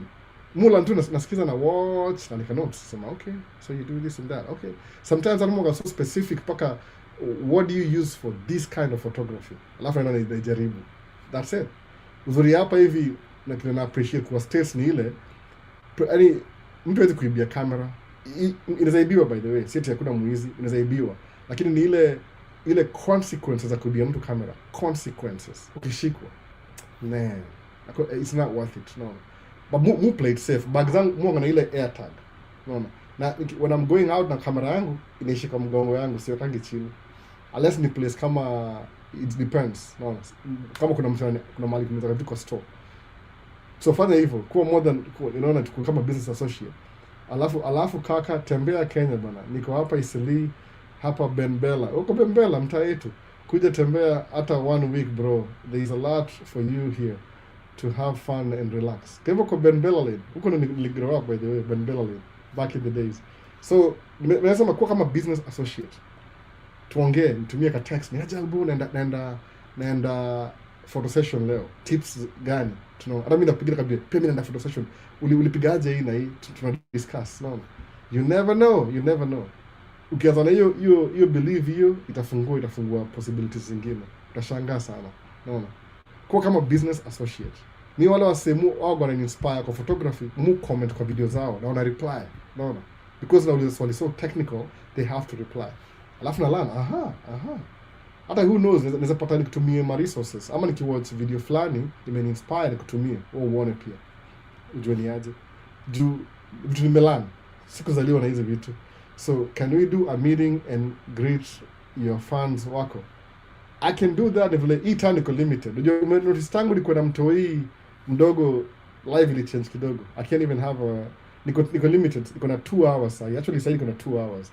Ile time wameenda kununua chakula, by the time they come back I should be done. No. I should be done already. It's not time. Tumekula nao, nimechelewa kidogo leo, but ni hivyo, ni ile tu watu wengi wengi. Si mtu mmoja watu watatu. Na ile foundation ile everybody needs that attention. Kama mtu wangu middle child, yuta kucheza chess na mimi. And beat every single time. Jimmy sim normal chess. No. Nilimbeat kwa nini checkers ni draft ile. Nilimbeat. But say chess ananibeat vibaya. I'm learning. But ni ile even if I lose, I'm spending time na yeye. Hiyo ndio muhimu. Na hiyo track ni pressure hata usikwambia I'm too tired, I can't even play. And I'm going to lose anyway. No. We mkubwa, so you have to give them the time. Juu wako in, wako out. No. So tena so free mind. Freedom ampatikana leo free mind. Hebu tuende free mind nasema nini? Sema courtesy of these channels is squeezy niko Qatar. Nasikia wase. Nasikia. Mbona free mind amepotea kwa Qatar? Unaona, Qatar is one of the richest nini kwa hiyo region. Unaona, building my foundation and way up to other heights. Sinaambia angalia ndio free mind hapa. Alikuwa wapi? Alikuwa Kenya last year matukaye. Sasa yuko Qatar. Kwa nini? Alikuwa inspired. Did I do anything to get him to Qatar? Zero, by the way. I didn't nothing, zero. Ni ile tu alisikiza akatake action. Ako Qatar sasa hii. Free mind. Kama namkumbuka free mind, si ni mtu, what do you think apatikani kwa live siku hizi? He's building his future. That's what I want. You don't have to be here kwa live, by the way. Kwa live leo, kesho sikuwa kwa live, kuja watch recording. Ile kujikumbusha tu. No. But ukiniambia you're doing well, you're building your foundation, good. Angalia, free mind kwa very sure, angalia kwa hii live saa hii, uende kama atakwambia mwenyewe 2 years ago, ufungue live ya 2 years ago, utaona comments zake, mu save all the comments ya live. Utamuona. Sasa yuko Qatar. Unaona? See, am I proud of myself? I didn't do anything. Me, I'm proud of him taking action to building his foundation, your future. Unaona? Son of Guru asemaje? Ruguru, son of Ruguru. Asemaje, Albo, unaweza kuwa na contacts za mtu yuko Germany, anaweza saidia kuimport machine. Hapana, sijui watu hivyo kabisa. Najua watu ile demo nakanga youth aitwa nani? Ruth Kim. Anataka kudu video siku hizi. Ama maybe algorithm anitumanga kwa kesi sijui mtu specifically Germany. Labda kwa tunajua but tujai connect sijui hata. So kindly abo, alafu do you do classes za for operating drones? Which one would you recommend? I don't do classes. Me niko self-taught. Nilinunua drone, nika fly, nika crash. The first day nili crash. Oh man. Something is missing. Drone ilivunjika back, nikaifungua yote. Imekuwa loose kidogo, ilikuwa off kidogo, nikaifunga tena. Kisema maybe I need to be more careful. Drone yangu ya first kununua mwenyewe nilinunuliwa na mtu. I was working for a group more than non-profit. I used to do their videos. Mimi niko msewa media. So walinunua drone ndio ikue, yani ile I can use it for your whatever, the work. No. I can use it for that. So kwa your drone, I was using it for the organization. So I had to learn how to fly it quick. The next day nikaenda kwa open field. Open field. So nikaianzisha kaenda juu, nikaenda left, okay, right, up, down, don't do this, don't do this, don't do this, enda polepole, enda haraka. Hivyo tu, kisema wacha ni record video sasa. So I self-taught. Ni self-taught by the way. But most people go to school for it. Yangu ni ile recreational, si ile kubwa sana. Ni ile walinipatia pesa nikainunua. Just to enhance the videos. Hii place kwa tunaenda kama ilikuwa tunaenda different venues. So what I do ni ile kama vile movie kianza. Hiyo nililearn kwa mambo ya videography. What you do ni ile the first thing ukienda kurecord kitu ama kuchukua picha, chukua the big picture. Ukisahau kwa photography ni easy. You can forget that, alafu utai-build baadaye because ni still frames. Lakini kwa video, suppose tumeenda kwa maybe kwa state capital. Of course state capital I'm not allowed to fly to the government area. Suppose ni venue fulani. So the first thing I'll do in the fly drone nichukue an overview your venue. Overview, you know, from a distance, from the highway, from nini, ni keep your video. Then nikamile close. Then nikam ndani. And that's how to record event. That's why they got me the drone. So nililearn tu ile kutumia kufly tu self-taught. Na watch video YouTube najaribu, na watch najaribu. Even now, it's so much niko, I've never been trained, I've never been tested. So far so good. Squeezy, I don't, nimekuwa na drone ya 2023 mpaka leo niko nayo. Hiyo nilibuy, the second one I bought it, na mtu mpaka leo. Alafu DJI imekuwa banned in America, even too, because doing it's remote. So you can't even buy a new one. So I hope maybe you ban iko lifted, so we can buy more drones. Tukule happy kama kila mtu. Unaona? Canada is by Canada. So I have to travel to Canada, alafu it makes sense. But anyway, nililearn to self-taught. Nile tu up, down, left, right, unaikaa hivi, ni kama ndege kufly ndege basically. Umeona? Alafu at the same time una record. Kuna ile slower speed, cinematic, kuna medium na kuna fast. Fast na kuna battery haraka. Drone you fly kama yangu you fly kama 25 minutes battery inaisha. Na battery 4. So mtu kwa kama 25. So mfanya hivi video alafu photography ya mwisho. Ama na photography, video. Hivyo juu lazima ilearn tena alafu uanze tena. So 20 minutes. Una learn too by the way. If you want me to do a class, siwezi guarantee because squeezy mimi niko na primary objective is to take care of my toddler little girl. So kitu kiana mahali outdoor siwezi lazima nimwatch. Yani sina hiyo itakam tu. I think I'm pretty sure once she gets a little bit more independent. Amekuwa independent squeezy. Ile tu ukinyamaza kidogo hivi aujui kile anafanya. Alafu umtafute. Oh, mischievous. Napata amefungua fridge ametoa chakula yote chini. Ameangusha tu. So I have to watch and make sure she's doing the things that don't really harm her. Lakini eventually akwa older, ndafly drone. Now the suggest I'll have that at the back of my mind. So MCOP, mrasi wa Bahrain, ajaifika States by the way. Alianza business huko Bahrain yake fulani hivi. Ana import coffee. Unajua yeye ni barista. You do kaka barista. So you uza pia Kenyan coffee. So aliamua yeye kuja States, akona dream. Maybe alipata msupa wakaoana sijui. Hopefully all the best from Ras wa Bahrain. All the best by the way. Mimi nitaka kuja hapa hivi na ile rasta yake, ile rasta Bahrain. Unajua muskia hivi by the way, to be honest. Mademu wengi wa Ngoso hata wife. Yupo na Madrid. Sasa Ngoso pena Madrid. So kuja hapa US weke Madrid utapata wife haraka sana. Hiyo ni ile appearance before ajue kuna. I'm just saying. See mimi I'm just reporting. Naona. Mimi ni messenger. Au yani uko na Madrid una pull attention ya haraka sana. So kuja States kama rasta Bahrain ange last 3 months angekuwa katika demo already. Atapita demo atapita na wewe. Si utapita na demo atapita na wewe. No. Apita nikwambie this is my black trophy. Kama mimi nipeleka huko hivyo wacha. Yeah, ni experience. Wacha tu. Hiyo ni another struggle. Unaenda mahali ocha yani. Una drive 2 miles ndio ufikie hao. Alafu hiyo hao kuna hao kama 5, kila mtu ana magani. Leto gun karibu 29 guns. 29 guns. Mse. Naona. Shooty. Nilinunua Russian. Oh my goodness. Sema huku ndalala kweli. Niliamka asubuhi kasema hallelujah. Naona. Tukaanzia hapo sasa. Siku hizi amini customer siku hizi. Siku hizi mimi ni tafuta. Naona mimi ndio black trophy yao. But ni hivyo basically. Madrid, wewe missing. Utapita na wewe vibaya sana. Inakuwa hivyo by the way. Ama uko photographer. Kuna vitu yani start attention. Ukikuwa photographer, me just because niko na camera ni limit so many people, limit paka lawyer wake. Naona. Alitaka kwa social media, there's this Kenyan guy that I know. Najua tu, okay, sasa hii ni ile story. Atakujua ile common things. Naona. So MCOP, sasa hii kipara yangu, MCOP, nunua wig ya dread. Even when niambia, I like that guy, he has dreadlocks.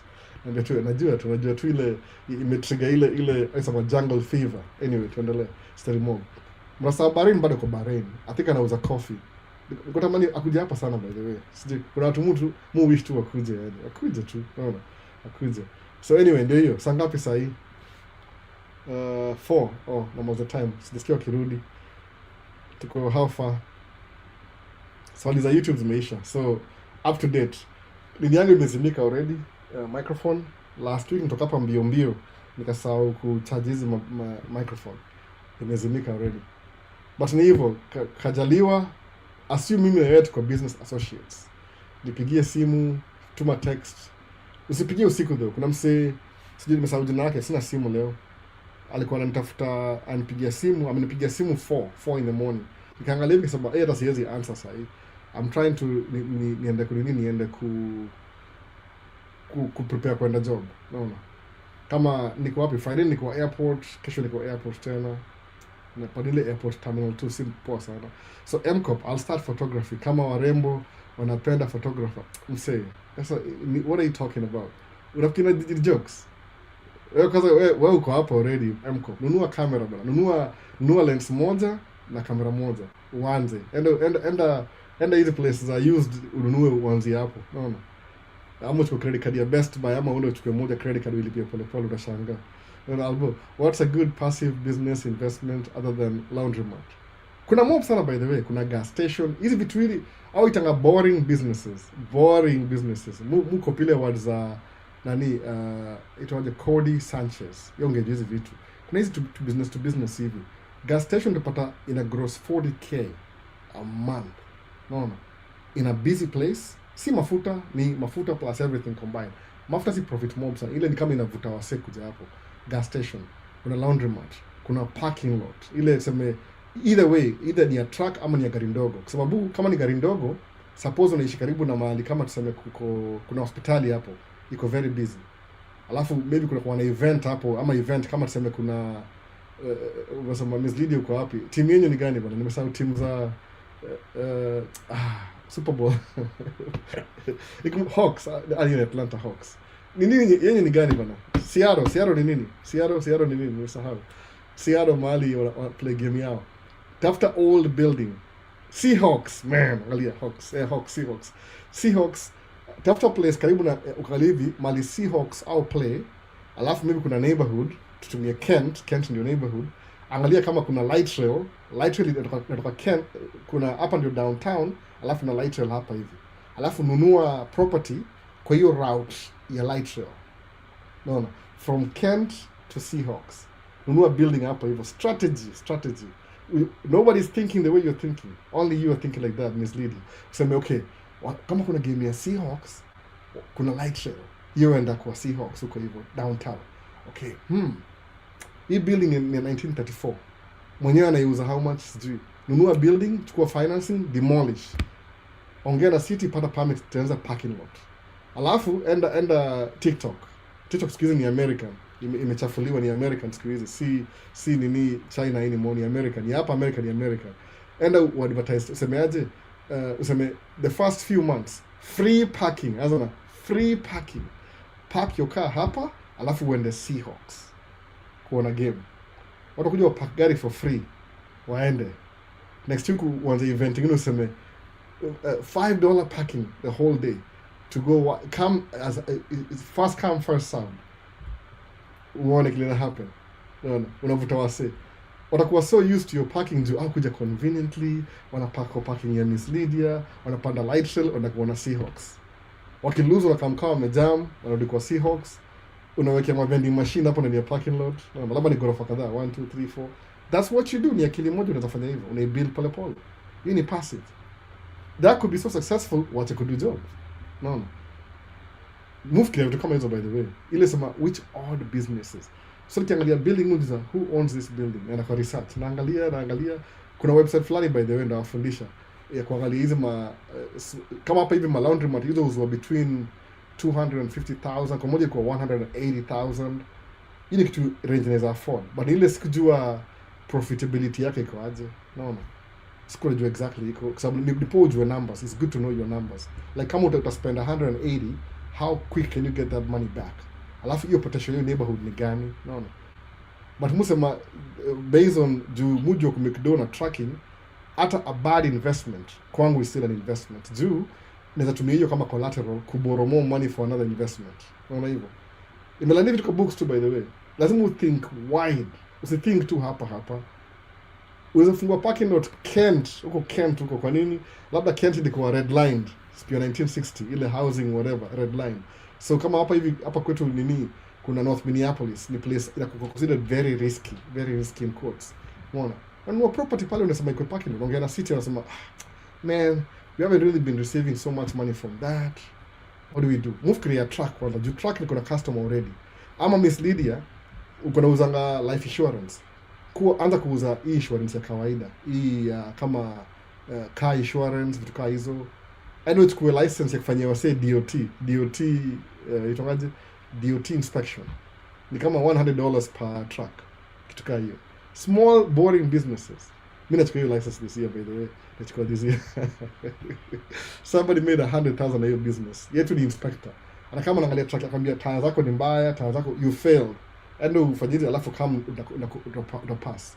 Somebody was making 100,000 a year doing inspections za magari. No. Mpaka walimbana kama there's something illegal. Kumbe alifungua client. Wakaona kama ni business nao cut off. Nilikuwa nacheka na hiyo story. Inspection tu, hiyo inspection. Boring businesses. Alafu na bill kutoka hapa hiyo. Either gas station, angalia. Unapata kuna mahali kuna gas station haujui mwenyewe atakuiuza. But they don't even know who to sell it to. Naona hivyo. Wewe show up waambie. Hata ile waambiaje, I'll just give it to you to sign papers. Unipatie my money every month until iishe.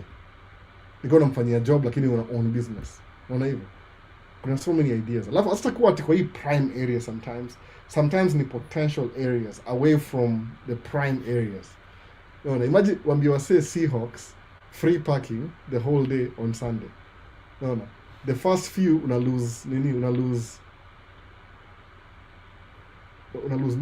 kama you lose a lot of things. Una lose kama what do you call una lose income, but you're getting them into the house. Like kama Facebook ni free. Is it really free? Unapewa free account, unapewa free everything free. YouTube ni kama free. Create videos, then you start generating income. Wow. But if you generate enough income, then they start paying you a fraction of what you created. Unaona hivyo? Si free at first. Ile you get people who are interested na hiyo idea yako. That's what you do. Boring businesses. Unaona? Angalia potential. Sijui ni gani. Mwenye angalia kila siku. Ile tu nangojea I'm always ready. I'm staying ready. Inakam tu na pounds moja immediately. Labda ndawaambia nikipata. Unaona? So sasa ni 4 nafanya maliza time hapa ni 4 p.m.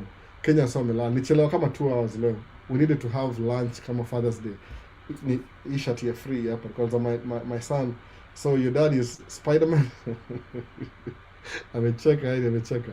Walinunua. Anyway, so tumaza live hapa hivi leo ni fupi. Microphone imezimika already pia. Kwa recording. Ala sija shave this week. Na mwoga na nywele bado. Sijakuwa na kipara bado. Mwoga na nywele. Na lazima ni shave leo sometime in the evening before kesho. Nikachungulia track ndio nakuenda aje. But ndio hivyo bana, tumeanza hivyo. So kuna any question kama umemiss anything kwa hii live, comment down below. Comment down below. Any question you have. Hata kwa video yote randomly. Kama uko TikTok, my contact information iko kwa TikTok, kwa hiyo page yangu kuna email. Ama kama si email, tafuta YouTube channel. Angalia hata hii video description section, utapata my contact information. Kuna dedicated phone, ukinipigia ndaipata. Alafu ndakupigia back, ndakutext back. Ukinicall kama umseni message na hata kama ni call on 4 in the morning. Tuko kama 8 hours behind Kenyan time kama uko Kenya. So kumbuka hivyo, kuwa considerate. Ukipiga simu kama nimelala sita answer. Sita answer hiyo. Kama niko awake nda answer. Kama nimelala ama nataka kuprepare sita answer. Ndakutext lakini. Labda nikutajua pia.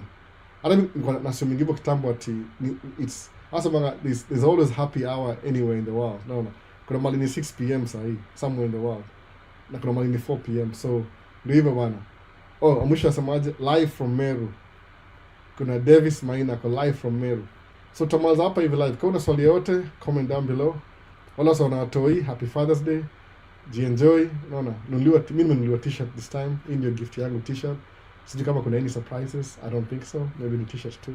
But nashukuru by the way, nashukuru tu ile guest ile. They thought that my dad is Spider-Man. Nimevaa shati. Nikapata kuvaa shati nyingine. So wacha tu nivae leo nikumbuke Father's Day. Wacha niangalie track to prepare for wiki, alafu tuongea next week. Obviously bado uko sawa. Enjoy the rest of your day too. Siaro bado mko na 2 hours behind. Mko sawa nyinyi. Ni one. Hapa ndani hapa hivi. Hello, finally I got my Arizona license. Nice man. Kenandia, nice. That's really good. Good to hear, man. para license, are you thinking about tracking pia? Ama ni tracking? Sijui ni which is which. Labda ni tracking pia. By the way, sometimes kama uko US, kama hii tu ile nasema tu ile ni kufungua opportunity. Go get your CDL, alafu kae nayo. Kama Miss Lydia, go get your CDL, alafu kae tu nayo. Alafu uzubai tu, sema tu ndio hii hapa niko nayo, alafu wekombosho, alafu sahau. Hivyo tu, unaona. Alafu one day uone, maybe I have 1 year, let me go try this thing out. Alafu uone, unaona. Jaribu tu. Uko tu nayo, unaona. Si license kawaida tu. Uko tu nayo, iko tu. Sasa I have it hapa tu, kombosho hapa. Unaona. Unasema kaa nayo hivyo. MCOP. Albo, what software do you use to edit photos? Mutumia Lightroom.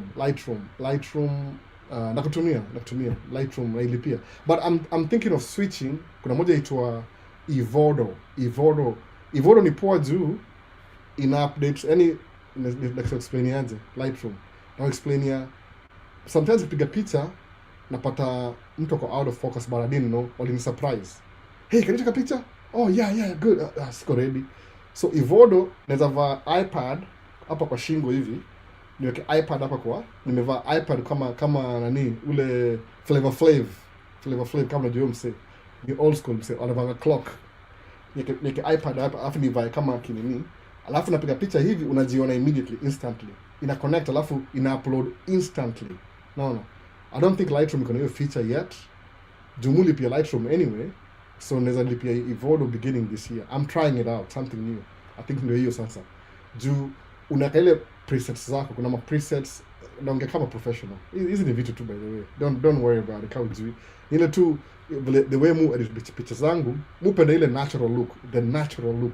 Ni kama filter, ito kama filter ya Instagram. So muga na nini yangu ile exactly ile tu preset yangu napenda. Ile tu ikuwe tu kama wewe ni msem black na increase tu kidogo tu ile kupatia ile kaglow kidogo, alafu highlight background hivyo. Kama nimekuwa eliminate na focus na wewe, ni make sure yani macho ziko clear, watu wakuone yani. Kama una pimples nitatoa hizo pimples pia. Nataka yani the best look for you. Unaona? So Evodo naweza kuwa na hiyo preset, napiga picha hivi one click ina transfer kwa instantly kwa hiyo software. Alafu inaipanga ina edit. Unaona? So if home unapata ziko pre-edited. Lightroom haina hiyo sahi. Maybe iko nayo but lazima utumie laptop. Unaona? Na kuna place ukipiga picha sometimes huwezi ingia na laptop. But tablet unaihang tu hivi kwa shingo. Rahisi. Naambia mtu, what do you think? Good. Hivyo. Unaona? So for home inakuwa rahisi. So nilianza na Lightroom, nataka kwenda kwa Evodo. Hiyo ndio photo editor. Ni interesting by the way. Utalana, utachoka nayo hivyo. Kuna mse fulani photographer ako Washington DC. Ni best yangu sana, aitwa Alex. Alex ndio yeye ni photographer. Pia yeye ni part time lakini you do more professional things. Unaona? Yako more professional. And lean towards your hard. You make money with that. Tulimit na yeye hapa kama shoot wedding fulani hapa tukainteract. Unaona? So yeye ni professional. Naweza ku link. Na by the way, MCOP inafaa meet na Miss Lydia, mko tower moja, you're in the same state. Unaona? Tafuta Miss Lydia. Seattle, I think so. I think hata labda msha meet na mjui. Unaona? Mko Seattle nyinyi wote connect bana. Unaona? Networking. Sasa nini nyingine hapa hivi? It's tracking for Canada. It's tracking for Canada. See Arizona, AZ plate. Unasema nini? I finally got my AZ license. Tracking for Canada. That's good too. Canada. That's good too. So I gotta go, man. I gotta fly. Naenda kuangalia track alafu tuanze wiki. We'll continue next time. Thank you for hanging out. Kama kawaida. Shukuru sana. See you in the next one basi. Ngojea ma videos za tracking next week. Peace.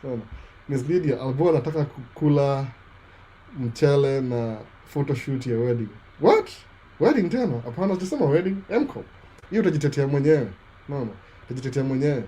Nasema tu ile connect ile tu kama ki-professional. So MCOP na Lydia. Lydia ni very business minded. Mambo ya wedding hiyo ni nyinyi. Hiyo ni surprise me if you want. Lakini si mimi.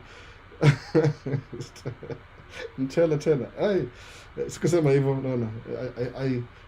I encourage it but on your personal. Si mimi. Nasema tu ile connect ile connection. Sasa lazima ikuwe wedding bana. Naona. Kwani niko wana kila saa. Naona. So ile professionally.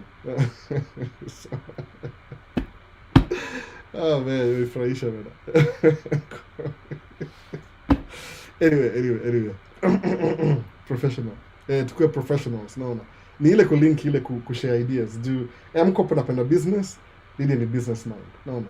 Mkianza relationship mtaharibu hiyo business. So hata tu yani kama mimi, one of my friends aitwa Jeff ni amenipatia ile nini, ni mgoso by the way, alinipatia ile motivation ya kuenda outdoor because alikuwa anafanya construction but alikuwa anataka kuwa actor ile kama Hollywood.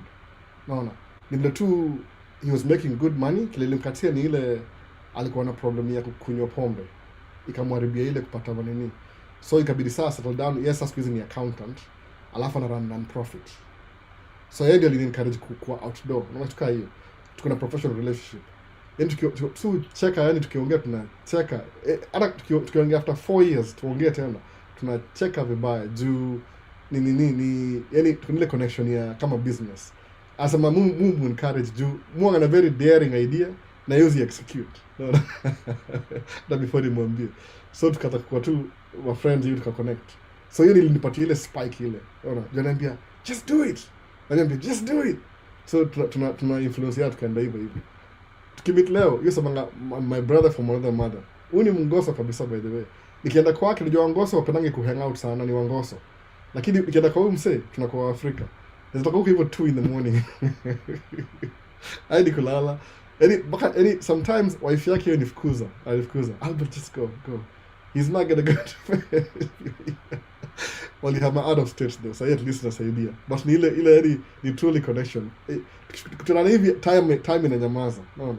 So MCOP unaona.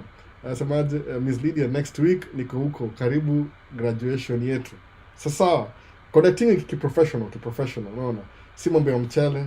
Hiyo mtaongea baadaye. Hiyo ni personal. Ama fanya hivi, connect kiprofessional alafu msaidiane kivingine, connect na watu wengine. Hiyo ndio idea nasema hivyo. Mko the same city by the way. I think so. Karibu. Sasa wase, baadaye basi. Naona ishasema peace, nimeendelea. Ngoja video za next week. Ziko slow kidogo. Tuanze na TikTok kwanza. Hiyo kataa sema please don't go please. Sema ngaje? Ikisema na end live nasema disclaimer. Inaniambia don't leave for hanging out. Let's give them a fantastic finale together. TikTok hiyo kataa sema just in case you're leaving, please stay here forever. No, sorry, bye. Next week bana. I'll have to come YouTube to end live. Na shughuli. Ndapewa shida ya neglect.